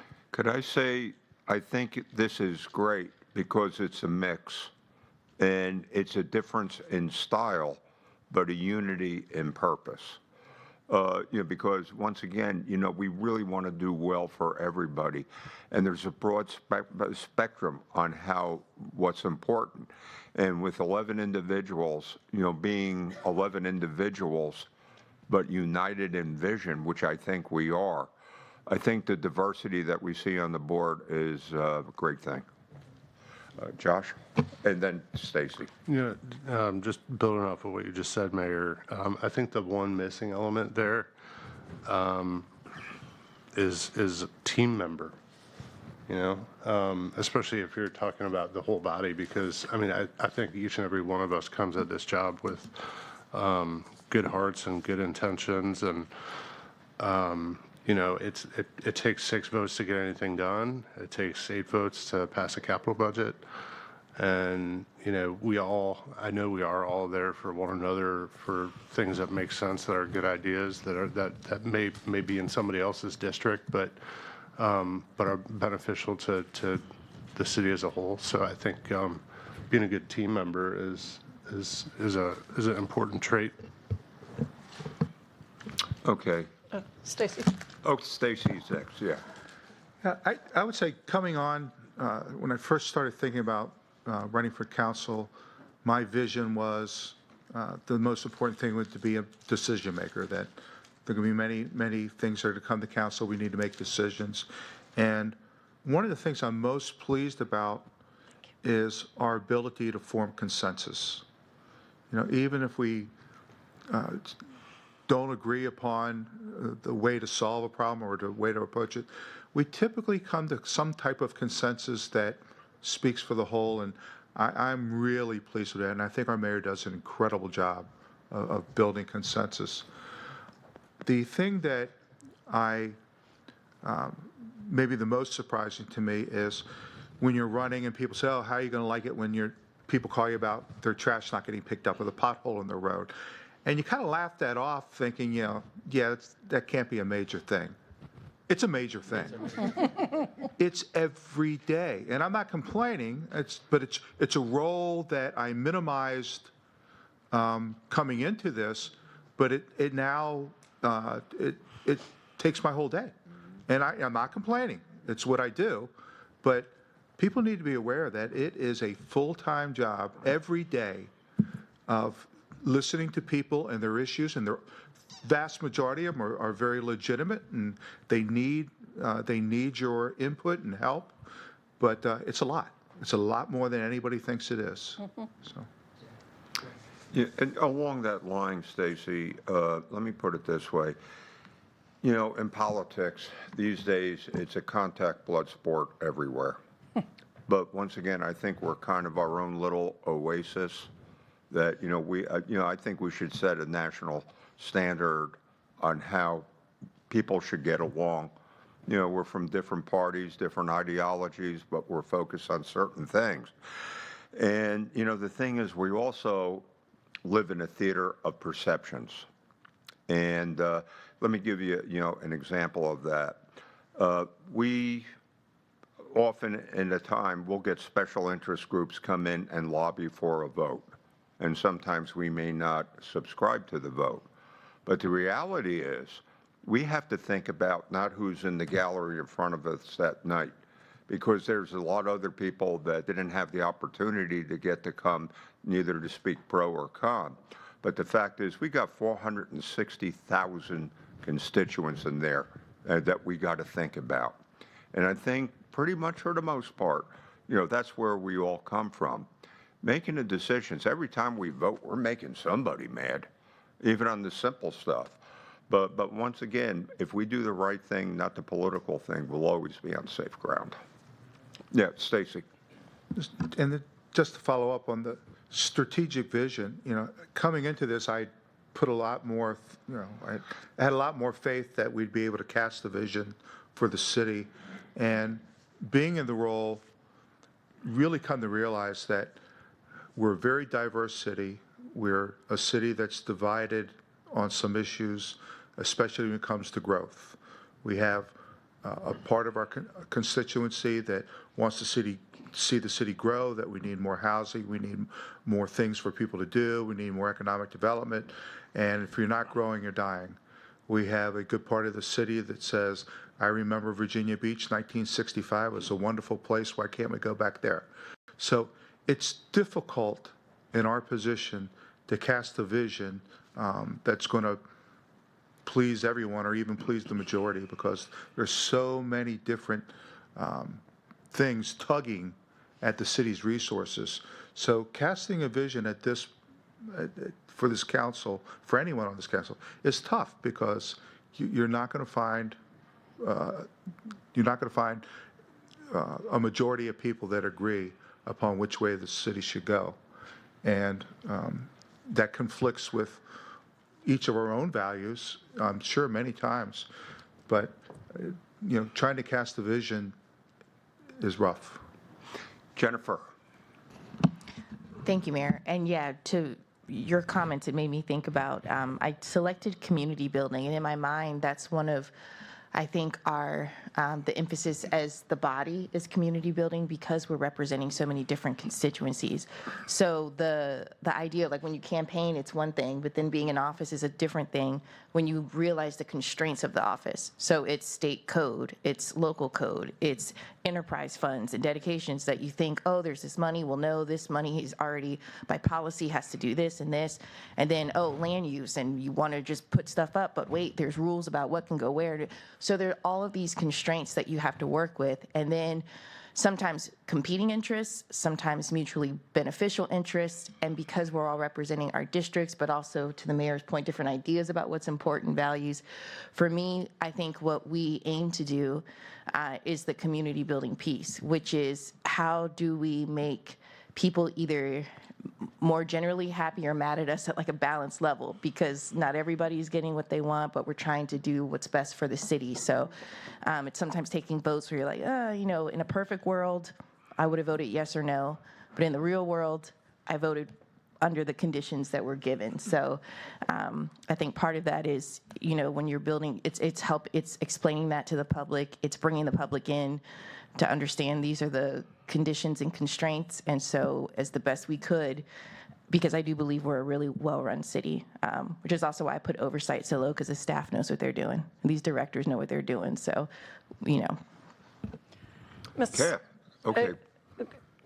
Welcome your comment, and then I'm going to suggest we cut this conversation short because I know you have a bunch of governance things Okay. we need to talk Cash? about as well. Final word. Final word. I ran so that that when we have a disagreement, you can go into Food Lion and still say hi. And I felt like, right? I felt like I didn't want that to stop, right? I wanted to keep the conversations going.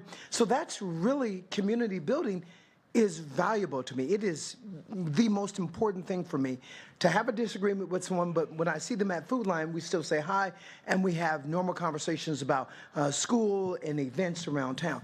That is paramount for me.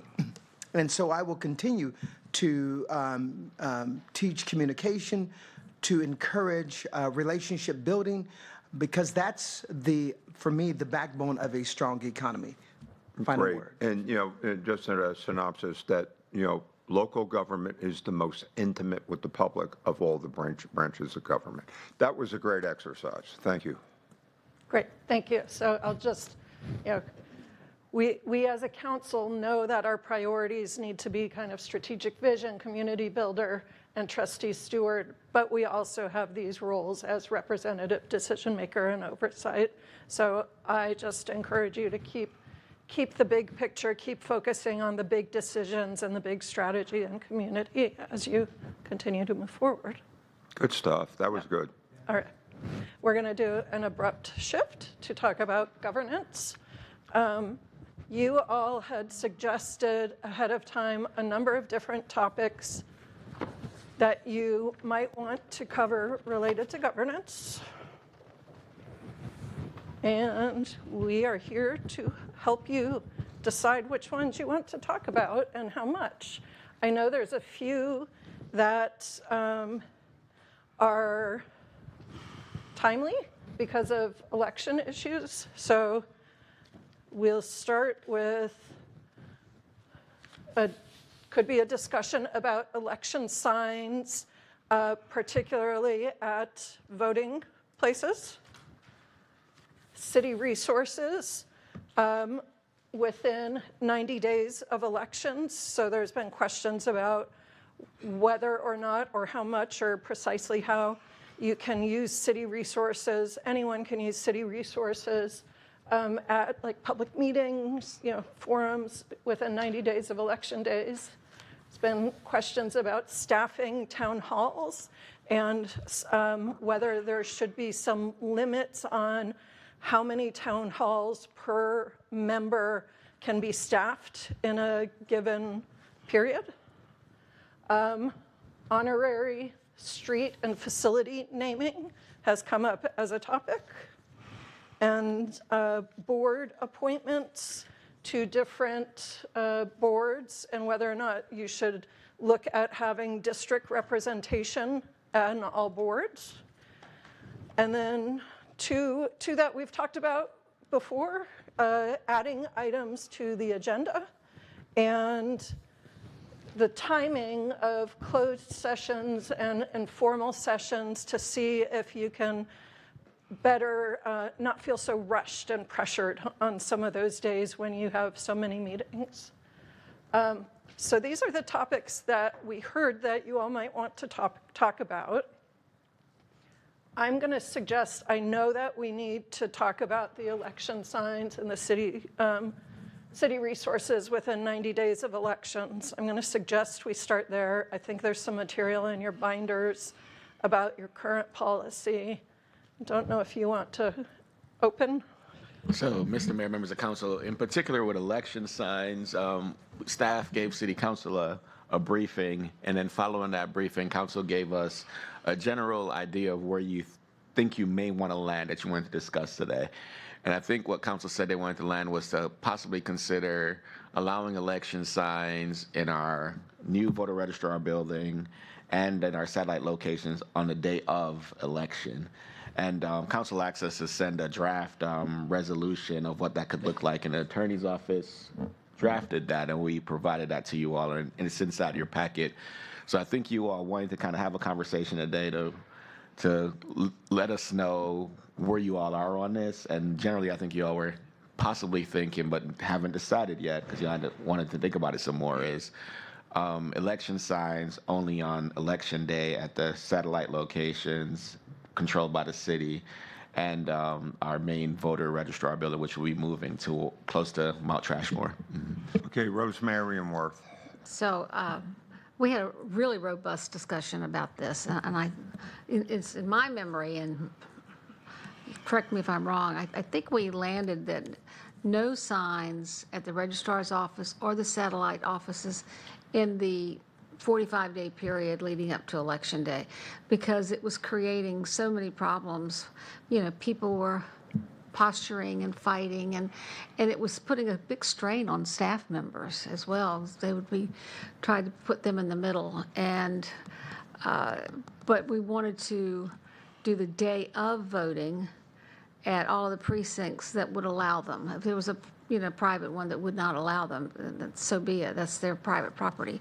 But all the ones that would be allowed would be like at 6 o'clock the night before until the polls closed the next day. And we thought that would help take away some of the angst it's been experiencing in the past. That's what I remember. Okay, Worth. Thanks, Mayor. And you just clarified my question. Could you put it out there on, you define election day and early voting. So I'm in agreement with that. I think we did land on that. Okay, Jennifer. Yeah, I think we landed on that because it was an all or nothing issue. So the one of the city attorneys said it would be difficult to say, well, what kinds of signs and how many per candidate, and that was too, anyway, legally, it's easier to do 0 than it is to do some. Okay, Hutch and then Stacy. So I'm sorry, I just don't remember, where do schools fall in this? Are they part of the city property? You know what I mean? Are they under this rule? Somebody? Mr. Mayor, Monica or Dana? Okay, Dana. All right. Dana, can you Talk clarify? about passing the ball. The schools control their properties. Are we working with them to follow along with the same procedures then? I'll take it.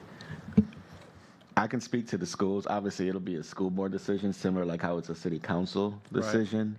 But I could speak to them as well to get a sense of where they would want to possibly be if the council went in a different direction. Okay, Stacy. Hey, obviously, this comes up because this has been a contentious issue. And wherever we land, again, I'm going to just reinforce, unless we have equitable enforcement with consequences, then this is an exercise in futility. We need to make sure that we have the resources to enforce whatever we decide to do. Okay. Mr. Mayor, just to clarify, if council lands in this particular spot where they say city property can only be used for the posting of signs, political signs, the day of the voting day, the actual voting day of election, we would have resources to take care of that because that's a pretty easy standard to manage, right? Basically, if there is a political sign outside of the day of vote, the actual election day. 6 p.m. Yeah, 6 p.m. Yeah, basically, whatever the standard they adopt, yeah, we'll be able to remove the sign accordingly based on whatever policies you adopt.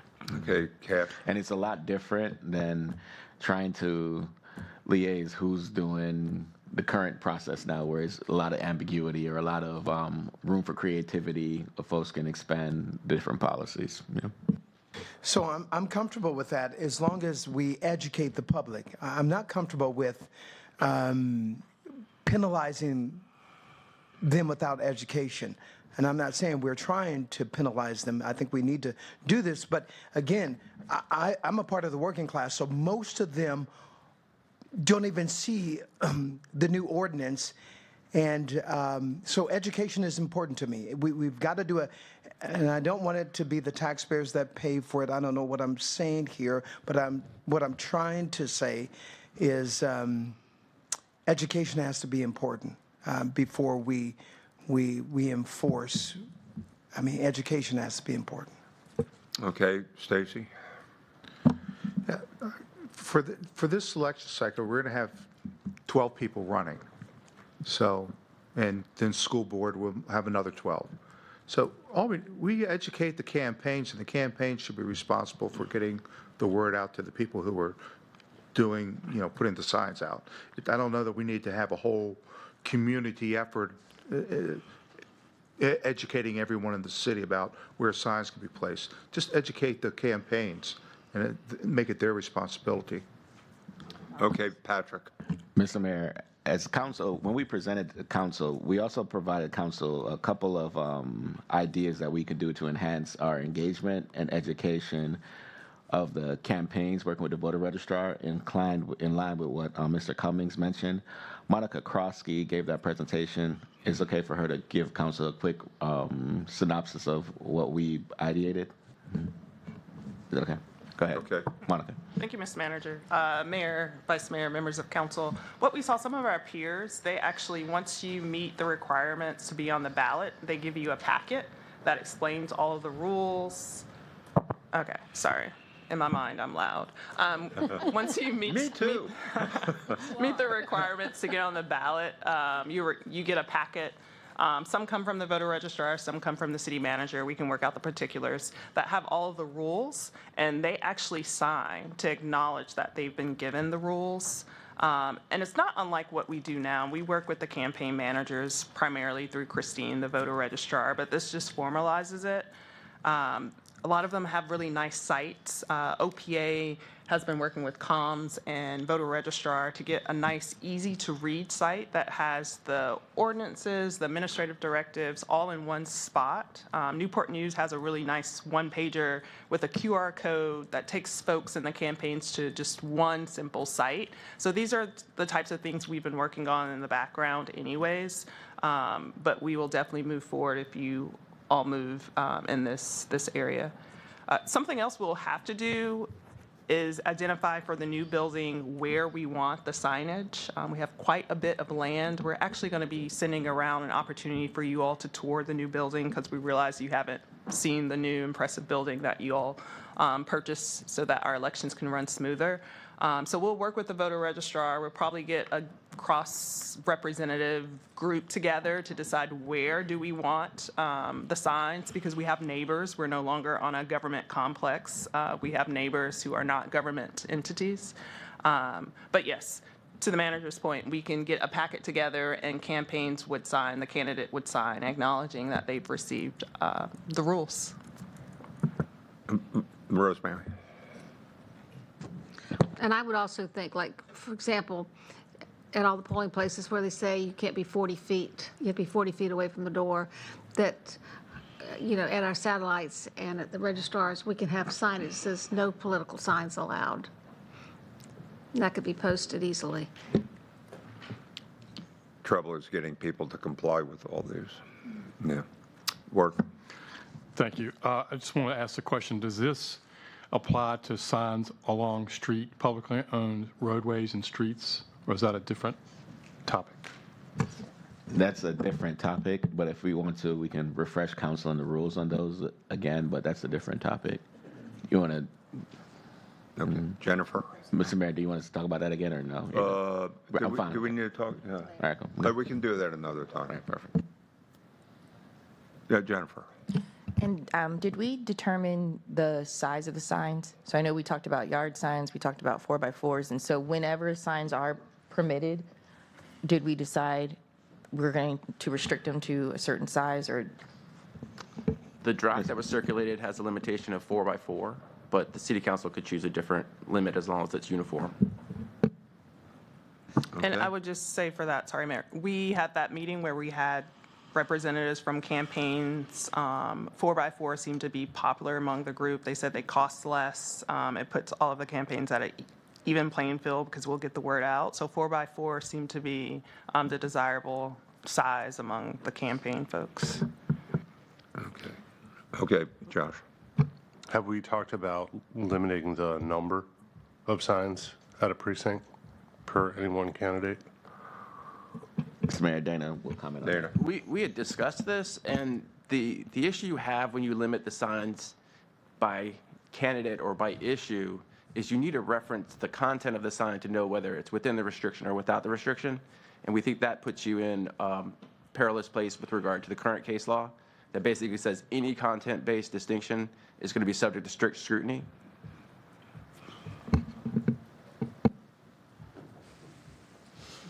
Okay. So that's definitely tentative also, no problem. Okay. So it sounds like the next step is to bring the ordinance forward to council at a meeting for a vote. Yeah, let's go ahead and do that. If I may, one question. We, in the draft that was circulated, there was not the 6 p.m. the day before Election Day for the voter registrar's office. The Election Day activities at her office is generally people returning absentee ballots, not people that are using it as a regular polling location. So I don't know if you guys want to just take the voter registrar's office completely offline because the Election Day stuff is so limited at that location. Okay. So is that, you need guidance on that? So the guidance is, do we pursue it as written, or do you want to open up the voter registrar's office 6 p.m. the day before? Are they an actually polling place? They're technically a polling location, however, they serve as the central absentee precinct on the day of election. So you have people that will return their absentee ballots, and that's where you have the central gathering of the absentee ballots. But it doesn't function in the same way as a normal polling location where people come and go from 6 a.m. to 7 p.m. Okay, Rosemary? I don't think it should be included like a regular polling place, because one is they've already probably written out their ballot, they're just bringing it in. But also where it's located, I think it's like a condo association or HOA where, like you said, we've got neighbors and they've got rules too. And that might make things a little bit more complicated. So I just think we leave the registrar's office totally out. That's Okay, my so opinion. we will proceed as drafted with the addition of the manager's request to reach out to schools to seek some sort of uniformity between the way that the two treat their property. Okay. All right. All right, moving on. I'm going to move you to city resources within 90 days of election. And Mr. Mayor, members of council, this one was communicated to me by several members of council that was considering the concept of parity across the board for all elections in Virginia Beach, not just city council elections. I think if council recalls, there's a policy now in place that says 90 days prior to an election, if a city council member is up for election, the city council member cannot use city staff or city resources for any forums, events, or town halls. Several members of council asked to have a conversation amongst the body about extending parity for House of Delegate seats for the General Assembly, and also state Senate seats, and also for federal government seats. So basically any, or constitutional officers. So basically any election within Virginia Beach, not just city council elections, but all elections, to have a 90-day blackout period of use of city staff and resources. Okay, Jennifer? So I support that primarily as a mechanism to protect staff and to not wade into all the politics of things that can, when you're running for office, and what if I don't have connection to city staff, and so I support this as a blanket policy primarily to protect city resources and for the purposes of elections, making it so all candidates just have, that they're running their races outside of city support or resources. Rosemary? And it sounds good. I guess my question is, does that mean, let's say there's a candidate running for the House of Delegates, and they've got some questions about city policies. Does that mean they can't call the city and ask them their questions? Is it that finite, or is it just more using our facilities and staff for doing meetings?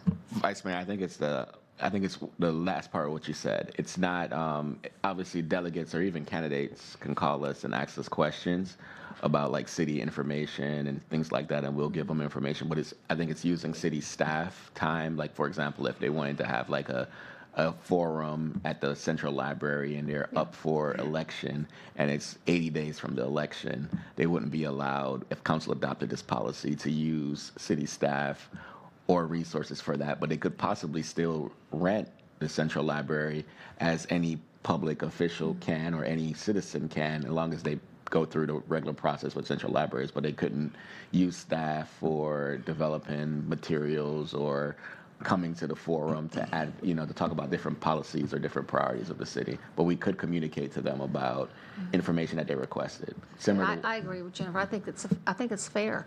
Really, especially if it's good for us, it should be good for them. Hey, Josh? I'm wondering if it might be wise to carve out an exception for emergencies. So for, I don't know, if there's a natural disaster and city staff needs to be brought together. Well, but once again, you got a lot of people not running. That would be a city function, not a individual function, I think. Okay. Patrick? Mr. Mayor, you're right, because I do recall there was one, no, that wasn't actually during the election, but I do recall, like, if there is, like, for example, God forbid, like another tornado or some kind of significant hurricane, that would be a city function where all council members, and if a candidate wanted to come and be in the audience, but we would invite council members, even if they were up for election, to come and talk to the public about resources and our action plan, especially if it's the district representative, and even if they're up for election, that's a city-related need. Yep, Stacy. I think we need to clarify, are we talking about 90 days from the election date or 90 days from early voting? I think the current policy the council has is 90 days from the election date, so it'll be 90 days from first Tuesday of November. Good. Okay, Amelia. Yeah, sorry, I've been putting this on, but I see hands, so that goes before. But I'm in agreement with Councilwoman Rouse and Councilwoman Vice Mayor about those conflicts, because that can happen. And especially where you mentioned the 90 days as well. Instead of you being represented, you have a staff come in. That's not you saying the policies. Thank you. Okay, do we have a direction here? Okay. All right, so you'll bring policy for their adoption? Yeah, we'll work with the city attorney's office to amend the current policy to allow for for a similar requirement for all non-council member elections. All righty. All right. I have a question about that. What does that say? Responses to emergencies are a city function? Yeah.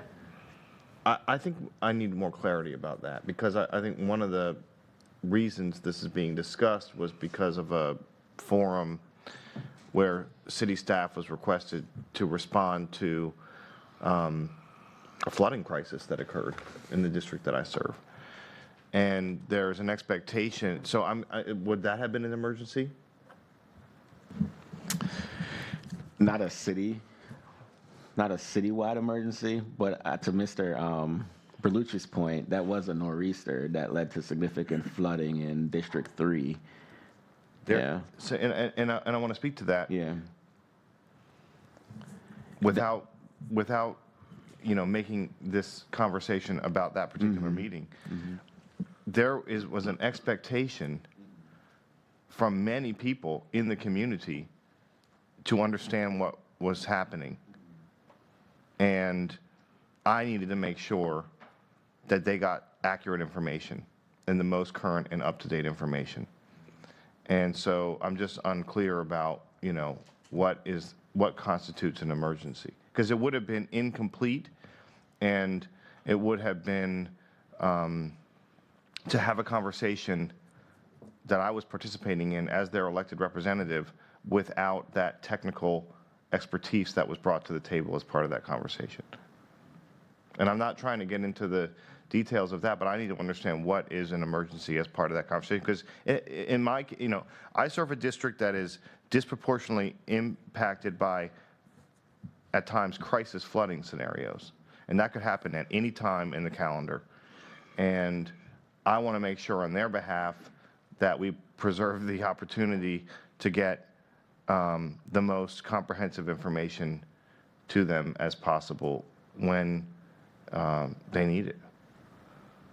Okay. And that's a fair request. I mean, I just don't know what constitutes as what we're calling an emergency, and that was it wasn't strategically planned that way. It just so happened that this scenario rolled out, and I know, as the person who took the calls and got the emails, how serious that was, as well as you do, Mr. Dehaney, how serious that was to the people who live in those neighborhoods, and how necessary it was for them to get that information. Michael, I think we can almost guarantee, that was a storm event and everything, and, with total city response and other areas of effect, I think you'll be on very safe ground. Stacy? I think a very easy thing to do is just make it at the mayor's discretion. If the mayor feels the need for a community event in the event of an emergency, then let the mayor make that decision so that there's no. It would be on the mayor. It'd be on the mayor. What do people think about that? Yeah. Mr. Mayor, I also think a lot of this is because of how we deal with other elected officials. Mr. Berlucci, to your point, if the council amends it to do what Mr. Cummings suggests, that probably is just a conversation for a council member to have a town hall. But I don't necessarily know if council would want us to do it with delegate members or for our federal Congress people and stuff like that. So it sounds like you're asking for an amendment for emergency situations for council members to get a pass out of the 90 days thing if like a nor'easter or something like that. So I think that's some kind of caveat for city council, because you all will be directly responsible to your representatives if, say, we have a nor'easter or some kind of tornado in a district while a council member or even the mayor is up for election and they want to be able to talk to constituents. I think that's a good carve out for the city council, but not necessarily the delegate members. And I think the other thing, too, I think Michael brings a valid point, but the other thing is this is not a, quote, any kind of rally or vote-getting, type situation. Yep. This is a performance of duty. Yep. Okay. I think I could work with the city attorney's office to give you a carve out and get that to you all for feedback. And then if you all are okay with that, we'll bring that forward. But Stacy, do you have anything else? Okay. Yep. But I think I All got right, what we y'all got a trying to put down. direction. Yep. All right, staffing town halls. So the issue came up of how much staff time should be dedicated to supporting town halls. So, Okay. Yep, so Mr. Mayor, members of council, this came to me from a couple members of council, and the question was, how do we handle a situation when one or two council members want to have multiple town halls in a given month, understanding that if we get in a situation where 11 of you all want to have, say, 2 town halls in a month, that's 22 meetings, and there's 31 days in a month.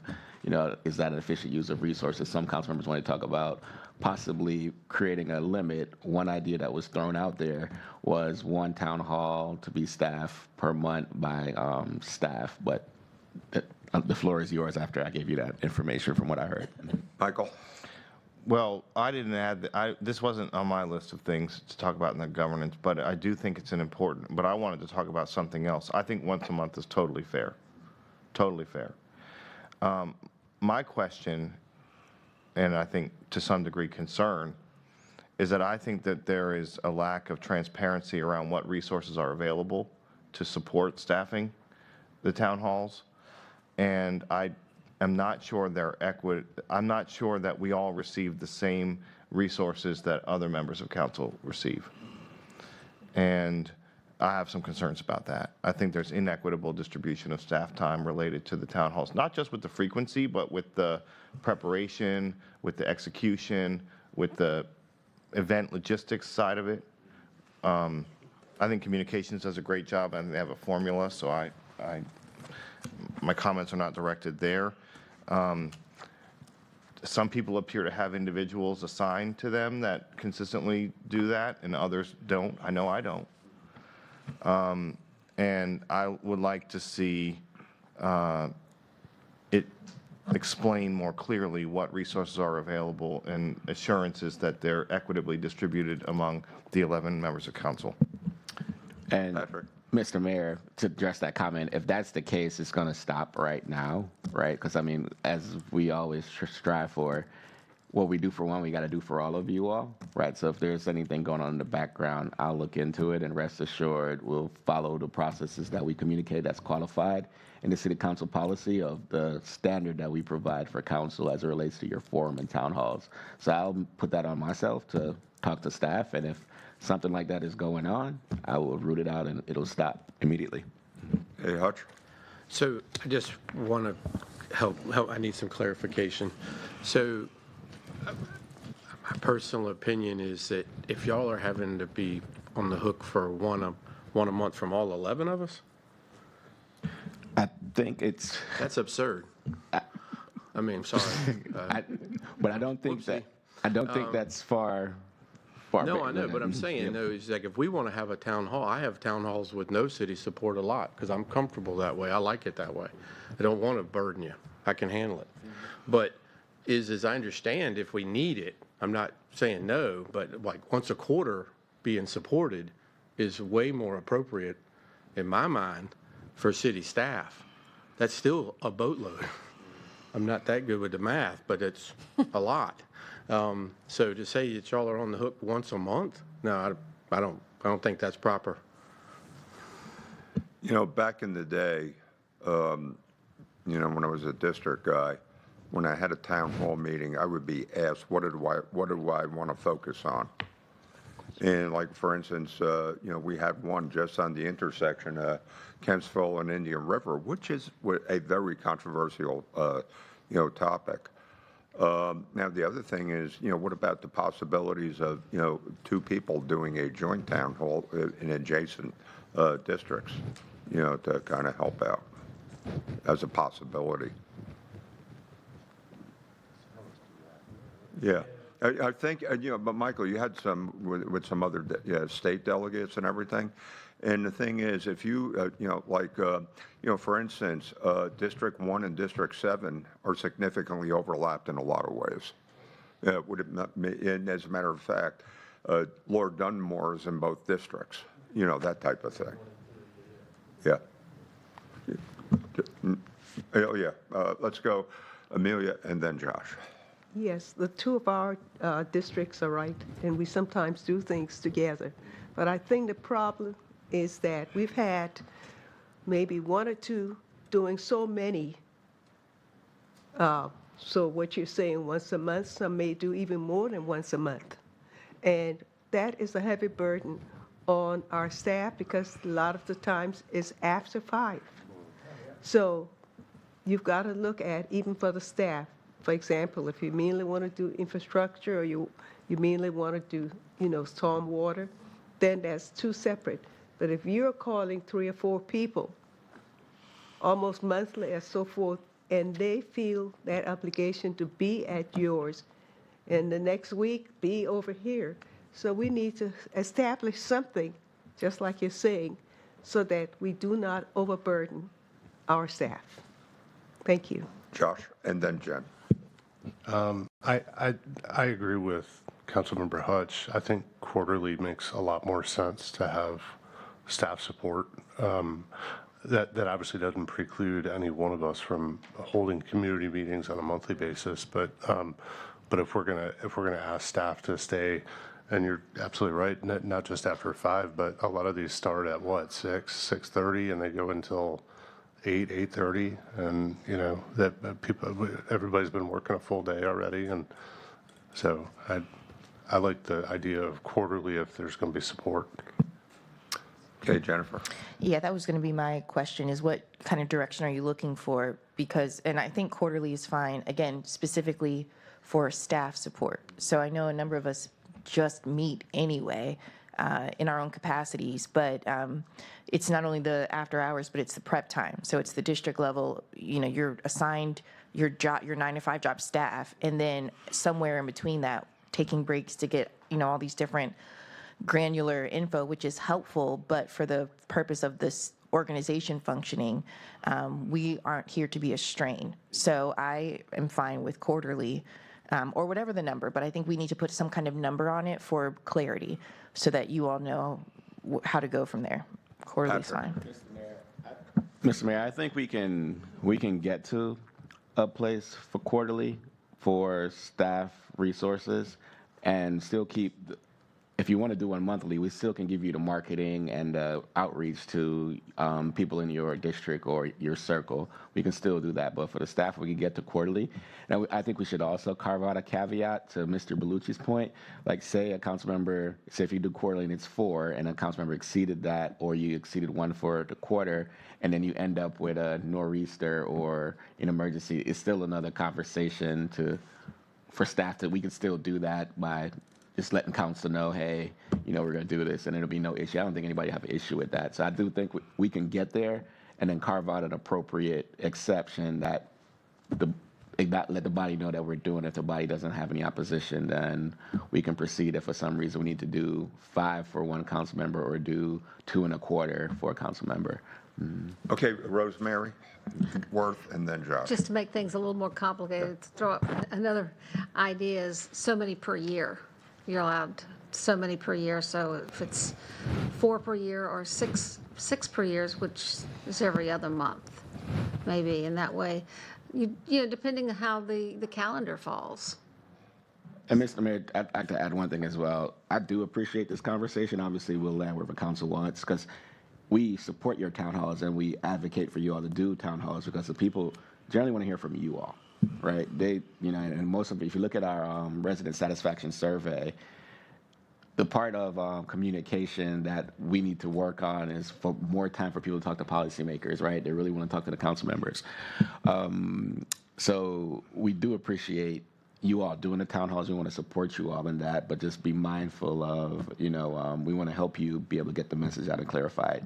But staff also does, in addition to your town halls, meet regularly with civic leagues as well. Like probably every week there's a meeting for me to meet with a civic league to talk about a particular issue that's going on in a particular district, or sometimes they just want to talk about general vision about the city budget and things like that as well. So a lot of our departments are always out as well, meeting with different civic leagues and different organizations.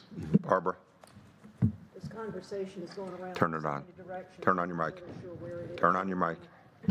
As I said, this is going around. I'm not sure where it is right now, but if you're talking about town halls, of course, I guess I'm the one who's been having the district meetings the longest. I've been doing it 20 years, monthly, primarily because my district is half of the city, and I can't begin to get around to all of these places individually because I'm so spread out. And so I think we've, when we're talking about town halls, are we talking about just using city property, or would we be able to do things on private property otherwise? if we're limiting the amount of time that we can get out to the public, that's pretty difficult. I think this conversation needs a lot more investigation before we make any decisions. Mr. Mayor, I'm not hearing a restriction or restraint on the use of city property.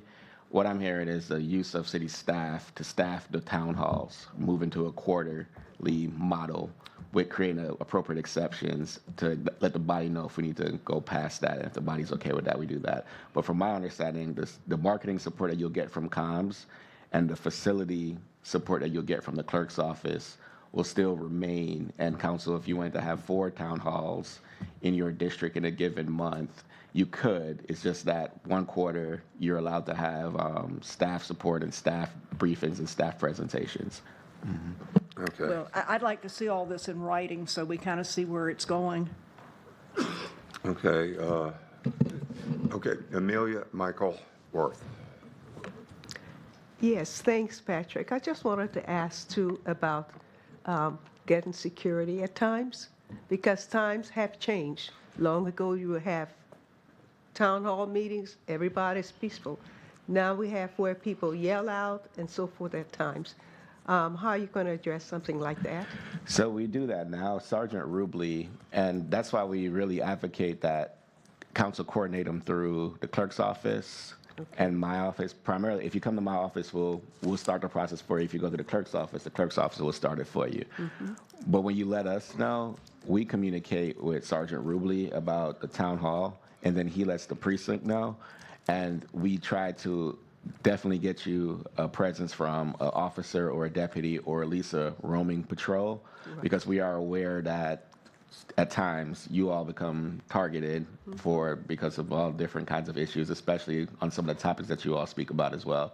So we do try as much as possible to get you as much security for a safe town hall when you're talking to the public and discussing issues. So it is something that if you follow our process, we do talk to the police department. Sergeant Rubley coordinates with the precincts and the different sergeants and lieutenants and captains to ensure that we get you all the support that you all need. Thank you. Okay. Worth.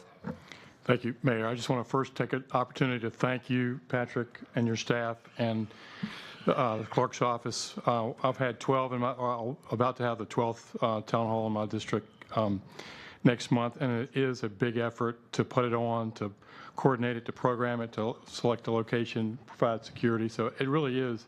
Initially, I didn't think anything about this. I just, in my role, my first year, but I do look forward to these meetings every quarter for a lot of reasons. And that being said, so thank you. And also staff who show up, department heads that provide great presentations.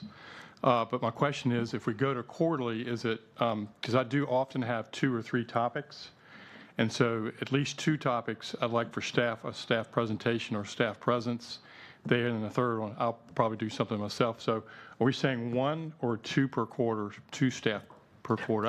I'd like to ask for 2 per quarter. I don't think the council is saying a limit on that. Like, for example, if you're doing a quarterly one and you want to talk about 3 or 4 topics, right? I don't think the council's saying to limit that, unless y'all are saying otherwise, Yeah, it's going to vary by the target audience that you have and the germane issues that you have to talk about.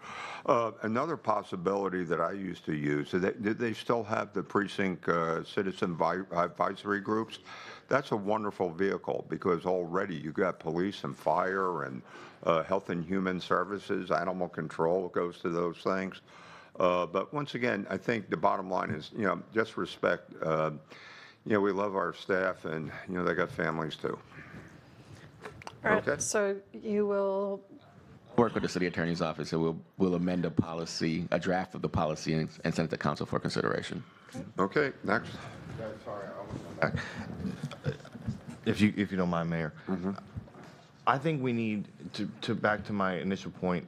I think it needs to be on paper what comes with the town hall, and then the council members can, because I'm a lot like Dave in this, in that I don't often need a lot of staff support, but at the same time, there are times when I do.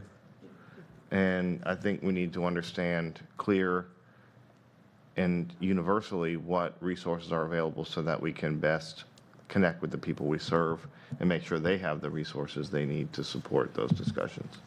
Yeah, Mr. Mayor, we'll get that recirculated back to council. Tiffany will send that out. Yeah. So council has a policy that you all adopted back in 2020 that y'all amended again, I think in 2023, that sets the guidepost of it. And then a while back, probably about 2 or 3 years ago, the communications office sent out some information on what level of marketing and support we provide as well. So we can update that and resend that to council accordingly. No, Barbara, let's wrap this up. Are we thinking that we're only talking about meetings on city property? I mean, would this preclude us from using a church or a private facility to have a public meeting, just so we don't have staff there? I mean, we're kind of limiting our ability to meet with the public. That's not what we're saying. Okay, maybe I'm just missing what we are saying when we're talking about having town halls. No, I mean, ma'am, what we're is just a town saying hall? that, we're just saying the staff support, Ms. Henley. We're not. Staff support. Yes, So if we ma'am. have We're not something saying without that. staff support, Yes, we're ma'am. okay. No, Okay. I wasn't saying not, that any building or any city building you want to use is multiple times. It's just about what the staff is, and as Michael just said, Patrick's going to give us a written write-up as far as it goes, and we can look at it and decide then. But nobody's saying about how many times you can meet, just how many times we're asking that group over there and the group behind me and the group over there to be at the meetings, because they've got to have a life too. Well, I've always been very Yes, careful ma'am. to I not know you have. I know. demand staff support, Yep. except to have some information provided. I just so didn't want it to be confused. I'm not saying anything about the buildings. We have to clarify this. Yep. It will be clarified. Okay, move on. All right, honorary street or facility naming. Michael, was that you? Yep. There's a lack of consistency about how these honors are conveyed and decided upon. And although I feel strongly that there are many individuals throughout Virginia Beach, history and current, who are deserving of recognitions, I have some concerns about kind of the way that it's inconsistently applied. So in other words, if you're a person that's politically connected or has had the opportunity to connect with a council member, then you may get a recognition. And then there's a lot of quiet people who are doing incredible work and making historic and material contributions whose contributions go unrecognized. I think in many cases, an appropriate recognition is a city council resolution or proclamation, and I think we've done a good job of that. But then in some cases, and none of that should say that any of the people we've recognized are not worthy of those recognitions. I definitely think they are. It's just that for each one of those, I think there's probably 1,000 others who are also deserving of that type of recognition who didn't receive it. I was talking to this, I hope you don't mind me saying this, Patrick, but I was talking to the city manager yesterday a little bit about this. And, you know, he said, for example, there are communities that would say, in order to have a street or building name for you, you should be deceased for a minimum of 5 years. And I actually don't necessarily think that's a bad policy, because what it shows, on one hand, you want to give people to borrow an expression, their flowers while they're alive, and I believe in that. But then on the other hand, when you're making a permanent decision, such as a building renaming or a street renaming, or even as an honorary street renaming, I think it would be wise to have kind of a period of understanding. For example, if after a person's death in 5 years, if there's still a community impulse to name, then their contributions were significant and memorable and durable. And so I think we should consider that. Okay. And I don't know that that's the sweet spot, but I think there should be kind of a matrix. And I also wonder if we could have, you know, a staff policy. I don't have a specific thing in mind. What I kind of have in mind, to summarize it now, is maybe could we ask staff to make some policy proposals? Okay. Yeah, Rosemary. I think we need to, I do think we need some criteria, you know, and if staff could work on that. I think you did a CCSR concerning this. I'm not sure I agree you have to be dead for 5 years. I'm just, it's my turn to talk. But I don't particularly agree with that one. But I do think we need criteria. And I think that would make it a lot easier for everybody, and especially, we all know that people put pressure on us to do things, and we can say, well, look, you have to fulfill this criteria. And it's the consistency that I think we're all looking for. So I think it's a good idea, except for that one item. Okay, Stacy. Yeah, I agree there should be some time lapse. I mean, 5 years is good enough for the Hall of Fame, it should be good enough for the City of Virginia Beach.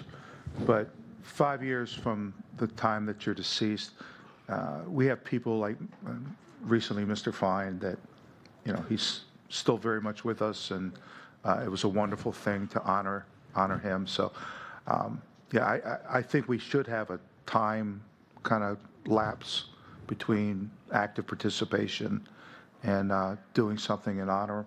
But yeah, I wouldn't want to see it based upon someone's passing. Yeah. Cash. Yeah, I agree with that. I don't want to minimize a person's effort, and I don't want to give them their flowers and they're not here. I think that there needs to be a concept that is worked out by city staff, that we as a city, the most caring city, that we can show people their flowers while they are still alive. That is very important to me, because then that connects back to the youth, and then ultimately we have a caring city that repopulates itself through the act of selfless service of caring and showing appreciation. And so I would like to see staff create something that shows there has been a time period, but it's not considered only because of them being deceased. I very much am in favor of giving people their flowers while they are still alive. However, I do understand that in certain states that they have that. Okay, that's all I have to say on that topic. Okay, Jennifer. Thank you, Mayor. I'm looking at the report that's in our binder.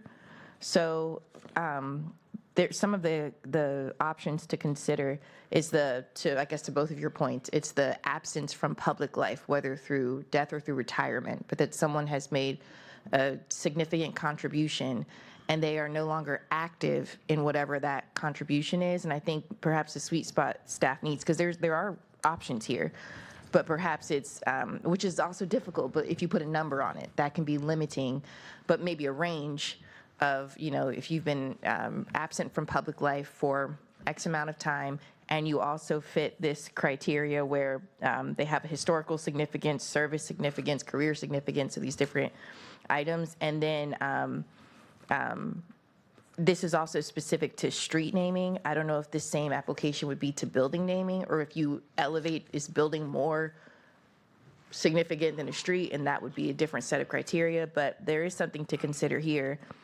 I think what's missing is it's still so relative, subjective. And that's where our issue is. What's that sweet spot? Okay, Patrick, and then I'll make a comment. Mr. Mayor, staff can work on preparing a presentation and something for you all to react to. Understand it's not poured in concrete, to kind of get y'all to a place that y'all can give us some feedback, right? So we gave y'all a list of options. We can carve down the options and come up with a recommended plan and brief you all on it, and then get some guidance and feedback to ultimately lead towards a resolution that you all may adopt. I would say one thing that is important as well is that allowing some time after public life or public participation is good, because you allow to see if something comes up along the way that may change somebody's overall image. And you probably also may even want to consider having a process to rescind things. Like, for example, we've heard recently about folks with royal titles that things have come out and things like that. If we put somebody in a position and over time it comes back that they did something deplorable, we would want a mechanism to trigger something if possible for council to consider clawing that back. So we'll work on putting something together and draft and briefing you all for consideration. Okay, if I can say this, first of all, Michael, I appreciate, bringing it forward, and I think there's got to be some, some type of guidance and everything. But there's a number of different way we honor people, whether it be businesses, or Amelia had recognition, historical recognition for African-American neighborhoods and things. And there's two types of street signs that we have. They are the type that are permanent, and I've been to dedications of two where police officers were killed, and we formally named streets after them. And the other ones are the honorable ones, like with Mr. Fine, which doesn't change a street address and that type of thing. And I will say that, due to the tenacity of Cash, Timberland's thing was a well-received thing in that particular neighborhood. I am bringing forward a name for a recognition in the very short future. But I think at least for now, I don't want it to be a Bobby D decision. I want it to be a council decision. So when I bring it forward, it's going to be in a form of a council resolution honoring the person, therefore when we have consistency. And, to give a recognition of a marker that it was a destination of event that really launched an entire industry in the city. We'll have more details later. But once again, since I've been on city council, I can't really name more than 6 times. We did one for Martin Luther King. We did one for Andrew Fine, and there have been a couple other ones that are ones that, by New Light and a few things. I don't see where this is really a recurrent problem, but once again, I think every council person should at least, one of the things we included was council comments and initiatives and things. And if somebody even has a notion to bring something forward, you can, get the temperature taken. But once again, we can refine it over time. But how many signs have we really done in the last 10? How many? Any idea? I'm thinking no more than 5 since I've been on council. For the non-permanent ones, the ones that are named after Officer Phillips by Tallwood High School, that was put in as a permanent sign. But I'm talking about the temporary ones that don't change street addresses. But once again, I think if we at least for now have a criteria that, council has to be in consensus with it, via a formal resolution, like we did with Mr. Fine. And, I didn't want, we honored him while he was alive and, and honoring his contributions. But I think every council person should at least have the opportunity to bring it forward for discussion. And, but I like the idea, Patrick, also, that if something happens along the way where the reputation gets tarnished, we have a right to pull it back, but it's a temporary sign and it's not a permanent address. Mm-hmm. Okay, so would that be at least a path for now? Sorry, Mayor, I'm not clear what your direction is. Okay, the direction is for now, because I'm going to bring something forward soon. But once again, I'm not going to do it. But I want a full a resolution to go, like we did with Mr. Fine. So, but, at least right now, under the criteria that we have now, I would like the opportunity to at least, bring it forward. But the thing is that, I think if somebody has a concept about doing it, In other words, I think the fear that you have, and it's a legitimate one, that somebody gets a $20,000 campaign check, will you name a street after me? No, that's not where we want to go. I think Timberland, was an appropriate thing. And I think it was neighborhood enhancing and neighborhood uniting.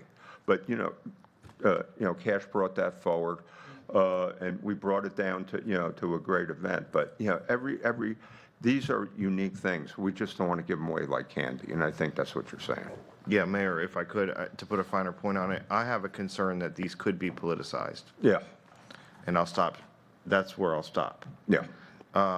I think they could be politicized, and I also think that they could be proliferated in such a way that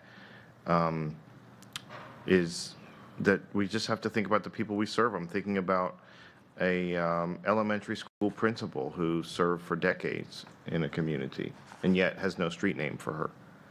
I'm thinking about civil rights leadership throughout history in Virginia Beach who broke barriers, integrated schools, faced unspeakable challenges, and yet have no street name for them.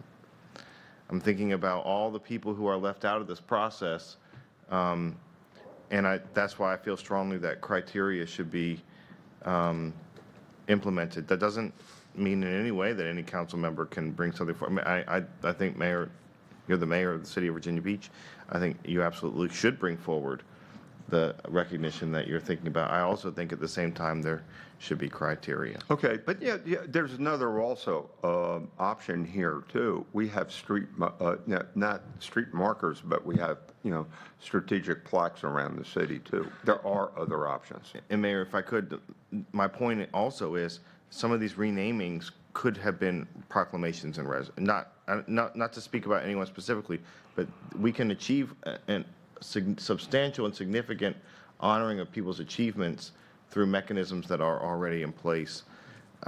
Again, I could rename District 3, no problem, with the amazing people who live there. And right now, there's no policy to say otherwise. Yeah, but Michael, by the same token, this has not been, like I said, I can't think of that many times that has happened yet, but I appreciate your caution. Cash? Yeah, I just want to follow up with, this is why you were elected to be the district representative. Obviously, I don't want it to be a blanket to where it takes away the uniqueness of me representing or us representing our district. Each of us have unique things about our district that are different. And so, i.e., for an example, Salem has the Visual and Performing Arts Academy. Well, when I've talked to most of my constituents who are working, when I tell them that we have an academy, sometimes if they haven't attended that school or they just moved here from the military, when I tie in the name Timberland to the visual and performing arts, then it all makes sense. And so I think each district has a uniqueness about it that I don't want this resolution or this this policy to take away the uniqueness of our districts, because then we become one blanket and we might as well be at large. So we need to be careful about this because each district is unique. And so the reason why I tied and did the street naming was for the purpose to connect that we have the Visual and Performing Arts Academy in District 7. Thank you. Okay, good. All right, to be continued. Okay, Patrick? Yep, so Mr. Mayor, we'll work on a presentation and we'll bring that forward for council to react to and give us some feedback if we hit the mark or not, or if we need to make amendments, and then thereafter we can bring forward any legislation council wants. Thanks for bringing it forward, Michael. Yeah. Just want to ask to do with the street naming, where we did Martin Luther King in 2018. I was still on council, but what happens if one of the signs disappear? Are we able to at least have it replaced? Yes, so Councilmember Dr. Ross Hammond, if a sign gets lost or replaced or stolen or vandalized, we will repair it, replace it, and it's all done within the city's budget. So, for example, if the Timberland sign went down or something like that. Since council passed and approved this, we would get another one created. Okay, that's what happened with Martin Luther King, one of theirs on the corner of Virginia Beach Boulevard and Newtown, when they were setting up the, that area for infrastructure. I guess they had to take it down, and it has not been replaced. Oh, it has not been replaced? No. Well, okay, I'll talk to you offline and get the location, and we'll get it replaced. Thank you. Good. Thank you. Good conversation. What's next? All right, Mr. Mayor, we've got about a little less than 30 minutes left, 3 topics left. So the next one is board appointments, district representatives. So it came up during our conversations that some of your boards have a representative from each district and other boards do not, and one of the council members wanted to just raise the question, is that something you want to explore, having district representatives always appointed to different boards or task forces or commissions? Cash. Yeah, I want to start this one because coming onto council last year, what's connected to us is our planning commissioners, right? And the ideal is so that your planning commissioner reflects the same values of its elected leader or official. I'm concerned that we don't have that continuity, and I'll give you an example. I have a representative on District 7 that I didn't appoint, right? But yet that person is in a major position and in decision-making, but yet sometimes we are at complete, sometimes how we come about to resolving answers are different pathways, and, right, to say it the least. And so I'm concerned about that. How can you be the representative of District 7, yet your planning commissioner is different? I mean, where did that come about, and who staged that like that? Is that a policy, and has it always been a policy that your number 2 is elected or appointed by the council member that may have been before you, and you guys may have been total opposite of thinking patterns? So something needs to be either addressed or, I mean, when I was running for office, no one said, hey, you need to also appoint your planning commissioner, because that's a real important mechanism to how you run and operate your districts. And if you both are on 2 different wavelengths, then how do you bring consensus to that if they were on before you got onto council? So that's something I really want some clarity on. Okay, Jennifer. Thank you, Mayor. I didn't think this was the direction that I'm sorry, I appointment was switched going. But just to this point, I will say we're nonpartisan as the city council, and our appointments are nonpartisan. I understand your meaning because we all still align with we're in different political parties locally. But the function of the Planning Commission is to make decisions on land use and applications. And even in my district, my planning commissioner, we're not the same party, but I talked with her and she had values that I thought would be good for the district in terms of what she knew about the district. And so it's not a partisan thing so much as someone who's willing to hear applications, consider the code, consider the needs, work well with the rest of the Planning Commission. Some of it's continuity, so some of us inherit people that because they have a term to serve, and that's how continuity works. And then it's your will of the elected officials that when time for appointment comes up, you can choose someone else, but it's not ever rooted in partisanship so much as decisions based in code and training that they get. Stacy. Yeah, I agree with Jennifer that I think, one, you know, I don't like the partisan divide sometimes, but I think each of the appointments that are made to have an expiring date within your term of council. So if you inherit somebody that you disagree with, within your term of council, you're going to be able to reappoint someone else in that position, and for those positions that are done by district for the most part. So I think that's, I hear what you're saying, but I don't know that being able to throw somebody off of a commission once you get elected is the right answer. And, you just got to suck it up. Let me just come back on this. No. So Jennifer was in a position where she was able to appoint or see that person, hear that information while she's in the seat. So the appointment was open, and I get that. I'm all for that. But if these are serious positions, like Planning Commission, I mean, that's a serious commission. And I'm not saying we don't, when I see that person passing, we don't say hi, but the communication that I would like to have is something that I would like to have, for lack of a better word.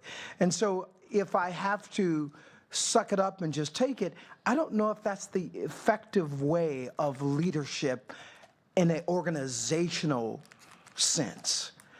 In an organizational sense, you actually are allotted to appoint one that you could work well, even if you have different party ideals, but yet you work well when it comes to the function of your district. And so I like to work well with others. I have no problem whether they're political or not political. I just need us to be on the same page. And if I didn't get a decision in that coming into office, then it sets up where I would like some protocols to be in place for newly elected officials who now have a planning commissioner who they may not see eye to eye, but maybe they have to have meetings or maybe they have to do something. If you don't have anything like that written down, then what requirement would make them do it? Okay, I'm not sure what you're asking for is legal. Mark? So if what we're talking about is removal of a planning commissioner, that's governed by state law. Planning commissioners have a term of office that's in your code. And then the state code says that a planning commissioner can be removed for malfeasance.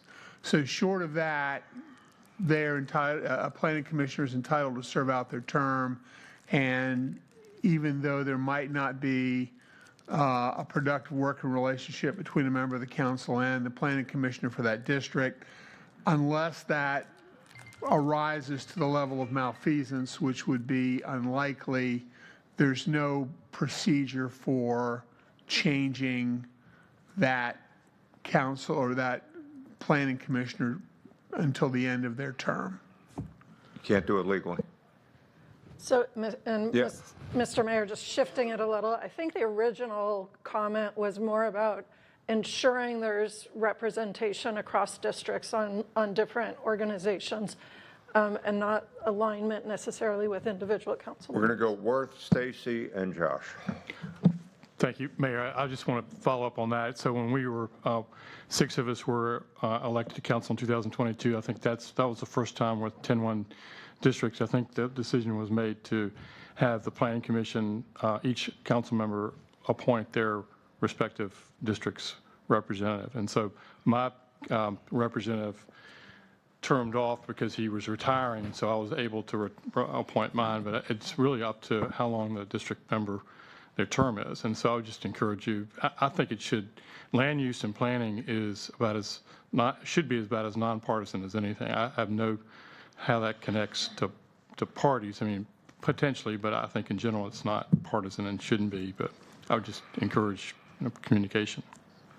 Stacy? And then just back to segueing into the next conversation, I do think that some of our commissions and committees and boards should have citywide representation. And then the counter argument is, well, some of those folks aren't quote unquote stakeholders. And so you need to have knowledge and experience on those commissions. But I think we also need diversity of opinion and experience and geography. So I think we should strive for more diversity on our boards and commissions from around the city. So it's a tug of war, if you will. Thank you. Yeah, Stacy and Josh. Well, we do have a number of the commissions that are appointed by district. And, you know, for instance, planning, which I love my planning commissioner, she's great. But there are a number of commissions, say, such as Bayfront Advisory, where, you know, maybe only the you have to live on the Bayfront area in order to be on the commission. I think that's a good policy to have. I'm not saying we shouldn't review maybe some of the Parks and Rec. I think is done by district, which is good. So maybe we might want to review on a case-by-case basis if there's a reason to expand the district. But for the most part, I think we do. It's pretty good. Okay, Josh and Jennifer. Thank you, Mayor. I would love to see a list of the, I mean, I can probably list them off in my mind or whatever, but the ones that have district residency requirements versus not. And I think it makes good sense on the one hand to consciously make sure that all of our boards and commissions and committees are, have broad participation from, all points. But on the other side of it is, we only have so many people who are willing and able to devote the amount of time and there isn't an endless supply of people. So like, for example, if we've got a vacancy in a particular council district and we're having trouble filling that vacancy and that seat goes vacant,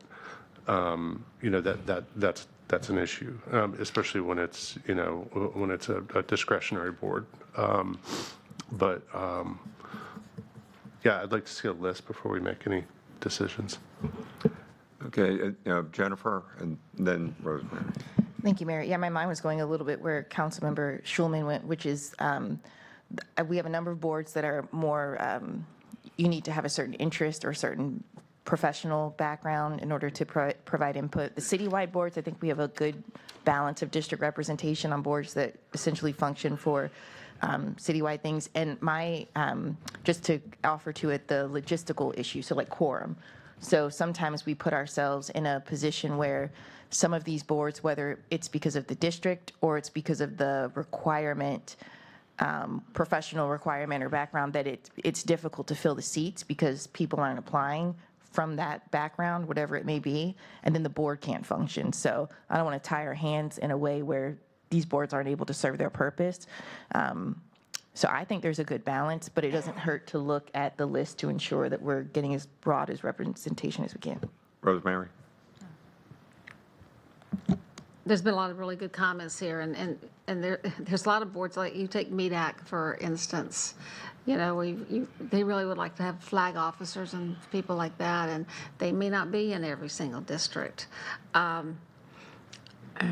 I think when we talk about, and we're looking for appointees, when we go through them, everybody has an opportunity to put forward people from their district and a lot of these places.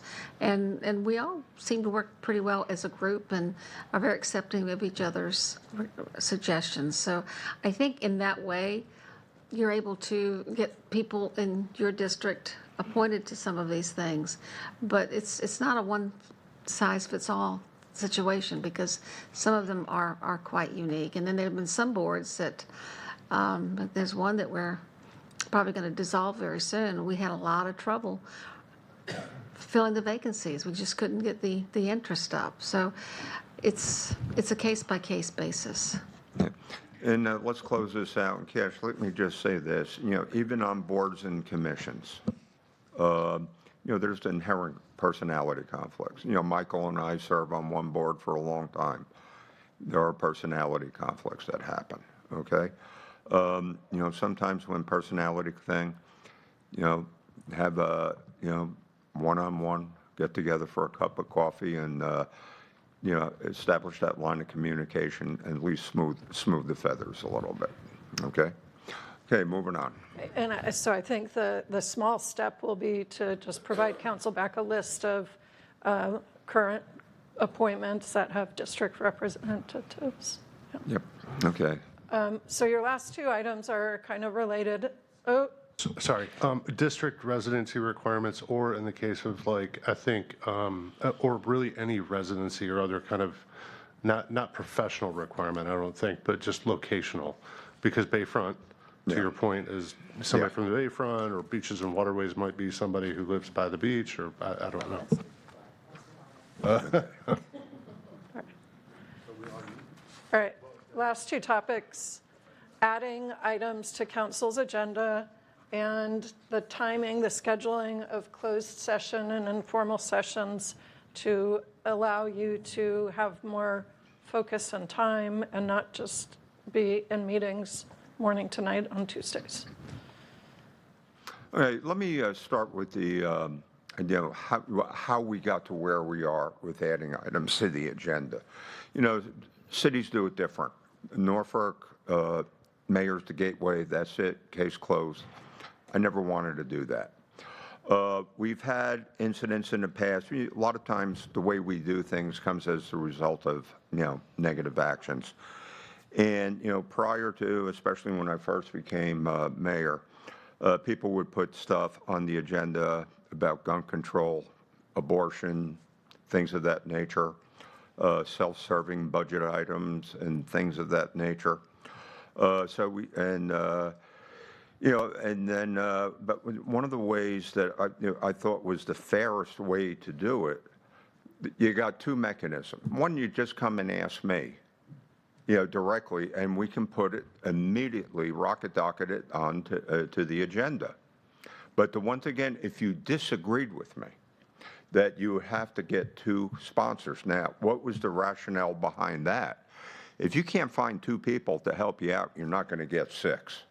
And it takes some, frivolous type stuff. And, believe me, past councils, I'm not talking about this one at all, would bring forward some frivolous stuff. Now, the other thing is, when we sit down to do agenda meetings, okay, a lot of people don't like it when we start at 12 o'clock, correct? Okay? But once again, if we have an open door on, people bringing forward things, representative of, Michael was talking about politicalization, a constituency group. There's certain groups like LifeNet and everything I think is a great idea to bring forward. And you brought some folks over with the Cohen Foundation and things like that. It's educational, that's it. But you understand that we have X amount of time, and we can't always predict. Sometimes we'll slot something for 15 minutes and it'll take an hour and 15 minutes.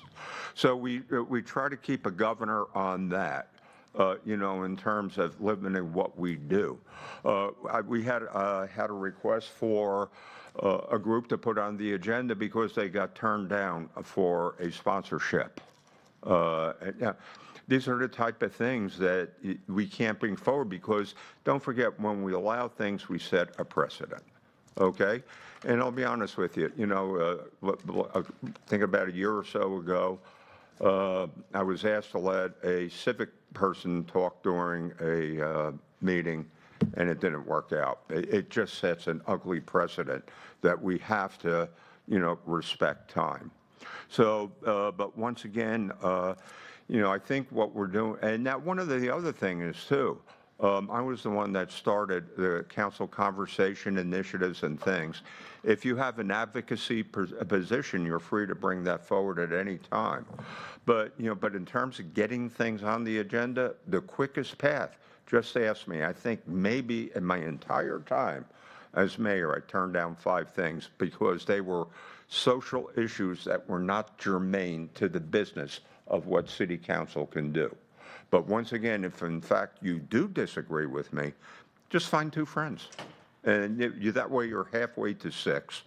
And, that type of thing. And I thought that was the fairest and, best way to do things. But once again, you got to understand, if you put something on the agenda, sometimes, how many times have we been enclosed lately where we've been there for the better part of 2 hours? So once again, what we put on the agenda has to be judicious. and, thoughtful, and, maybe sometimes we have to bump it and not get it right away.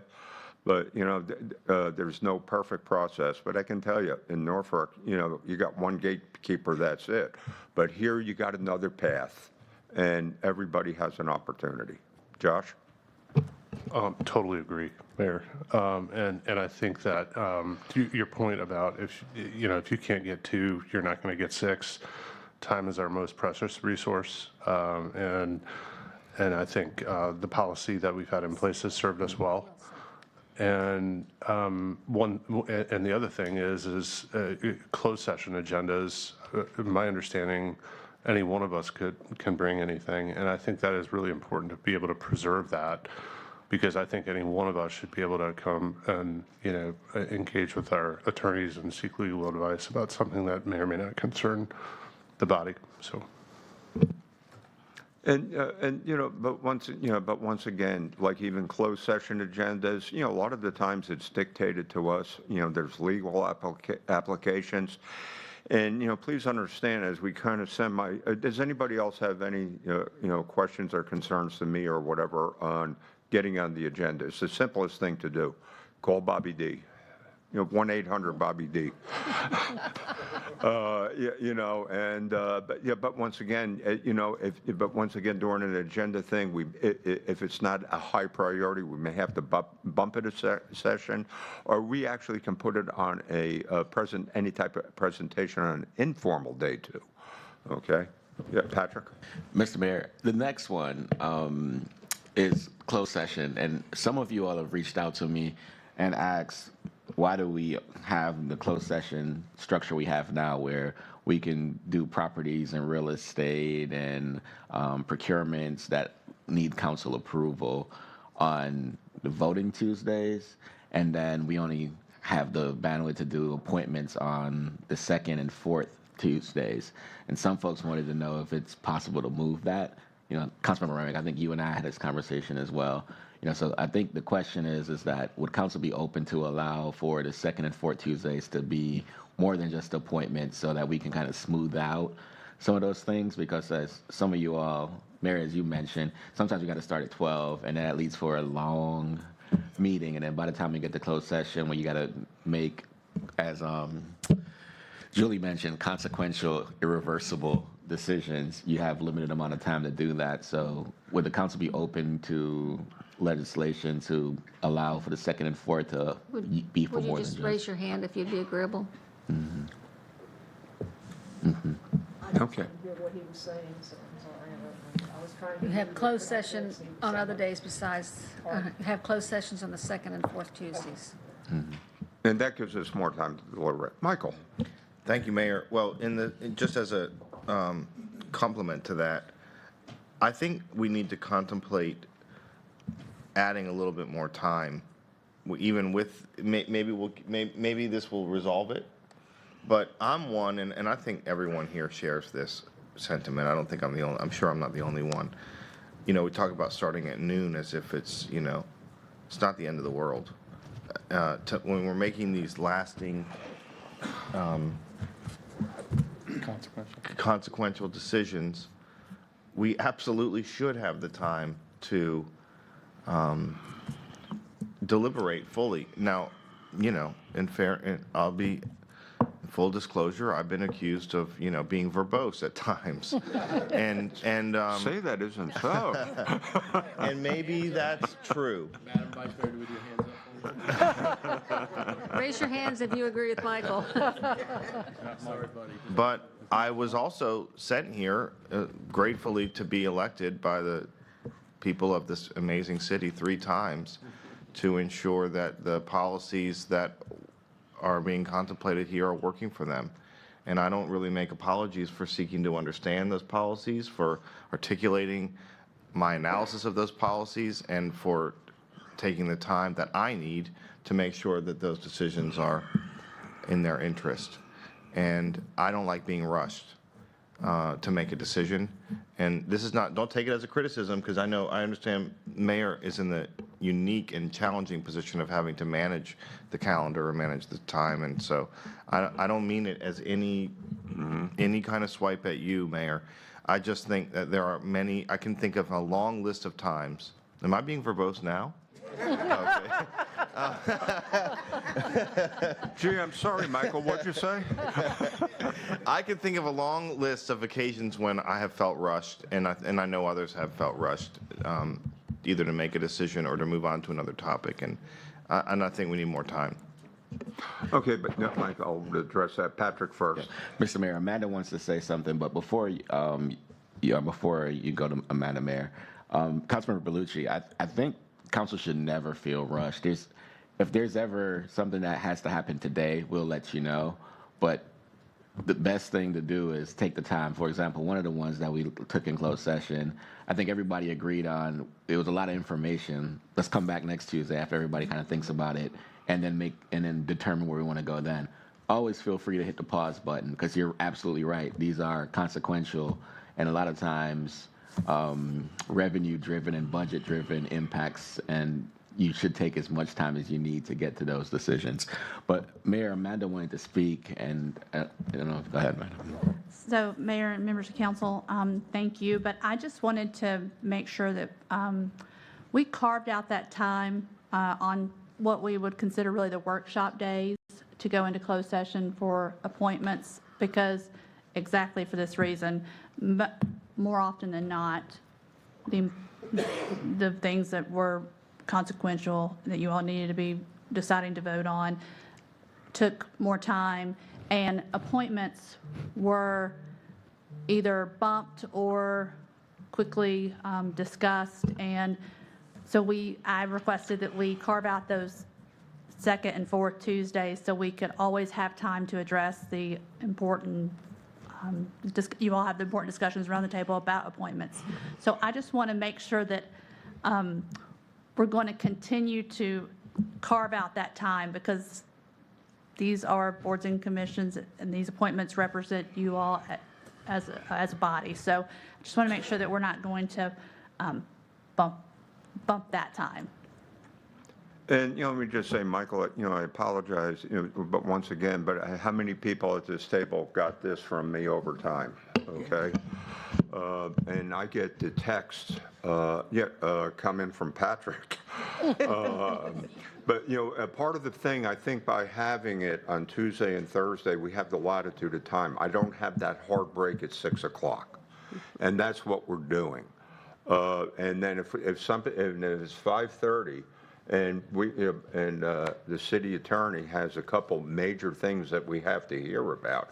The other option is that we got to come back after, the meeting. But I can tell you over a number of times that, Patrick and I would make some calls and bump things. But once again, we kind of predict something that'll take a half an hour, and sometimes we'll go 2 hours. So it's a time management thing. It's not a personal thing. And like I said, give me $1 for everybody I've done like this too. Yeah. Oh, oops. Okay, go ahead. Sorry, Mayor, that's not the point I was making, because I have no fault. I know this is a difficult position. The point that I'm making is I think we need more time in general. So that and also while I have the opportunity, Amanda is absolutely right, because I was one of those who was getting frustrated because people who we needed to appoint to boards and commissions, we weren't able to get to that part of it. And then we would have to say, well, and sometimes we often needed them on those boards and commissions. And actually the cadence that's been developed has been very effective in making sure we're being able to get people appointed to those boards in an efficient and timely manner. I just think we need to spend more time. I don't think it's that's all. I think we need to schedule whatever it is. If it takes, sometimes a council member will speak for a half an hour on a topic, and that I've seen it happen many times. And then everyone else is rushed. And so, I think we just need more time. I agree. Mark? So this is certainly council's prerogative, and I don't in any way want to suggest that I'm disagreeing with you. But what I do want to suggest is, in furtherance of the clerk's point, we do have a legal mechanism to take up things other than appointments on those second and fourth Tuesdays, and that is the calling of the special meeting. And that's, that's not that difficult a task when there are items that you do need to take up that you don't want to have a 6 o'clock deadline for. We have, and I think we've done it probably a half dozen times in the last year, done that special meeting call so you could add those things to your closed agenda. But by doing it that way, you are still protecting for the balance of those days the time that you need with the clerk to make those appointments. So I just wanted to point out that, there is still a way to accomplish both goals here that you might want to consider rather than changing the code to specifically allow non-appointment items on your second and fourth Tuesday as a matter of course. Yeah, let's go Patrick, and then Hutch, and then Barbara. Okay. So, Mr. Mayor, I was going to say, I think really, if council is okay with that, we'll just probably start to more utilize the mayor's authority to call a special session for closed more than appointments on the second and fourth, right? So I think this council, we discussed it. It seems like there's support to that idea. So we're probably going to start doing it more often, right? Rather than having 6 closed session items or 8 sometimes on that Tuesday, we might put 4 on and then move other 4 over there. And that, I think, Mr. Bellucci, will help with your concern as well, and then kind of smooth out things and give councils more time. And then to Mark's point, still keep appointments as primary on 2 and 4 a week.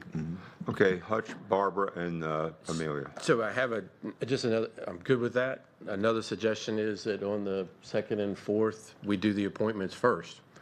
And then, well, and then that leaves us the time, because sometimes we don't pay attention to the timekeeper. You know what I mean? We're not allotting it. So that way, to me, it's still the priority. I also was going to say, and this is a compliment, Amanda, she's no wallflower. So if she feels like it's not happening the way it needs to be, she'll speak up, and we can make more appropriate time for her or do the special session. Thank you. You're welcome. And that's why we got the city clerk form of government. Barbara?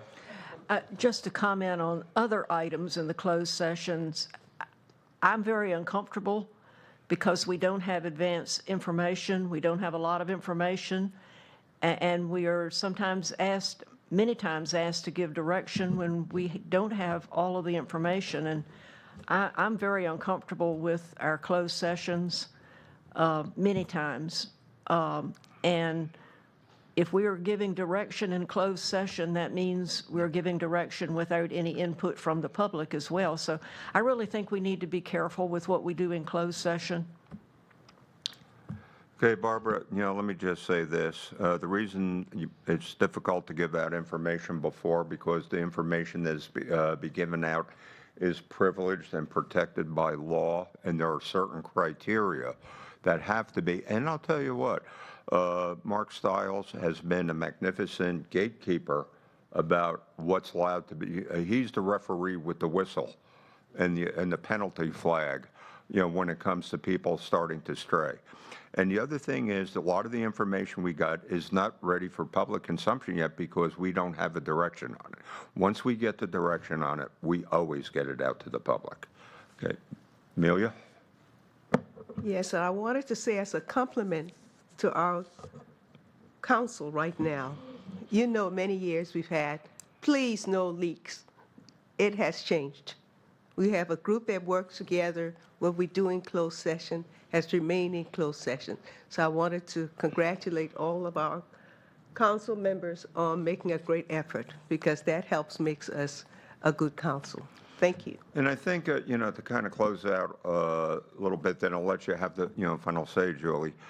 I think by expanding the scope to Tuesday and Thursday gives us latitude. Once again, the guy with the gavel is also the timekeeper. And by law, and, we have to be out at our chairs at 6 o'clock.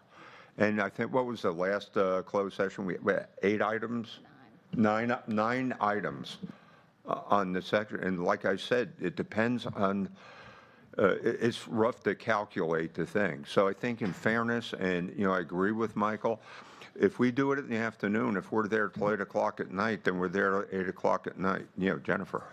Just for the clerk and for the city attorney and for the city manager, to clarify, the second and fourth Tuesday, not Tuesday and Thursday. Yes. Okay, yeah, okay. Okay, Thank you, Jennifer. all right. Okay. But yeah, what you said, my ADHD is in hyperdrive, what can I tell you? No, but you know what I mean, the second and third, we just do the special meeting, and Second and there's no fourth. thing. Yeah. Yeah, what I said, don't worry about it. It's way past noon. I know. Yeah, the second, and yeah, you know what I'm talking about. All right, Councilmember Remick? yeah. Thank you, Julia. Thank you, Mayor. If I could take this opportunity, I'll be real quick. I don't want to prolong our meeting, but I want to take this opportunity because there was an article in the paper yesterday about the Museum of Contemporary Art, and it's in the relocation and our decision to backfill that soon-to-be vacant building. And I'll kind of restate what was said in the pilot, and that is, as we all know, 9 proposals were offered to City Council by 9 different applicants. For that, we reviewed all 9 proposals, did not make a decision for various and sundry reasons, and so we're going to move forward from here. I guess we can say that proposals are still open and welcome by the council, but we will soon be convening a study group or a panel or a blue ribbon panel or some group of citizens and just take this a step further. But we don't want to make a bad decision, and we don't want to rush into a decision. If I could quote several of you all's comments, and I think we'll end up in the right spot, I think, as a body, but just want to put all that out there because we got a letter from the Resort Advisory Commission, so you're going to take steps. Thank you. We'll take the steps that we need to do it right. We're not going to be rushed by anybody. Okay?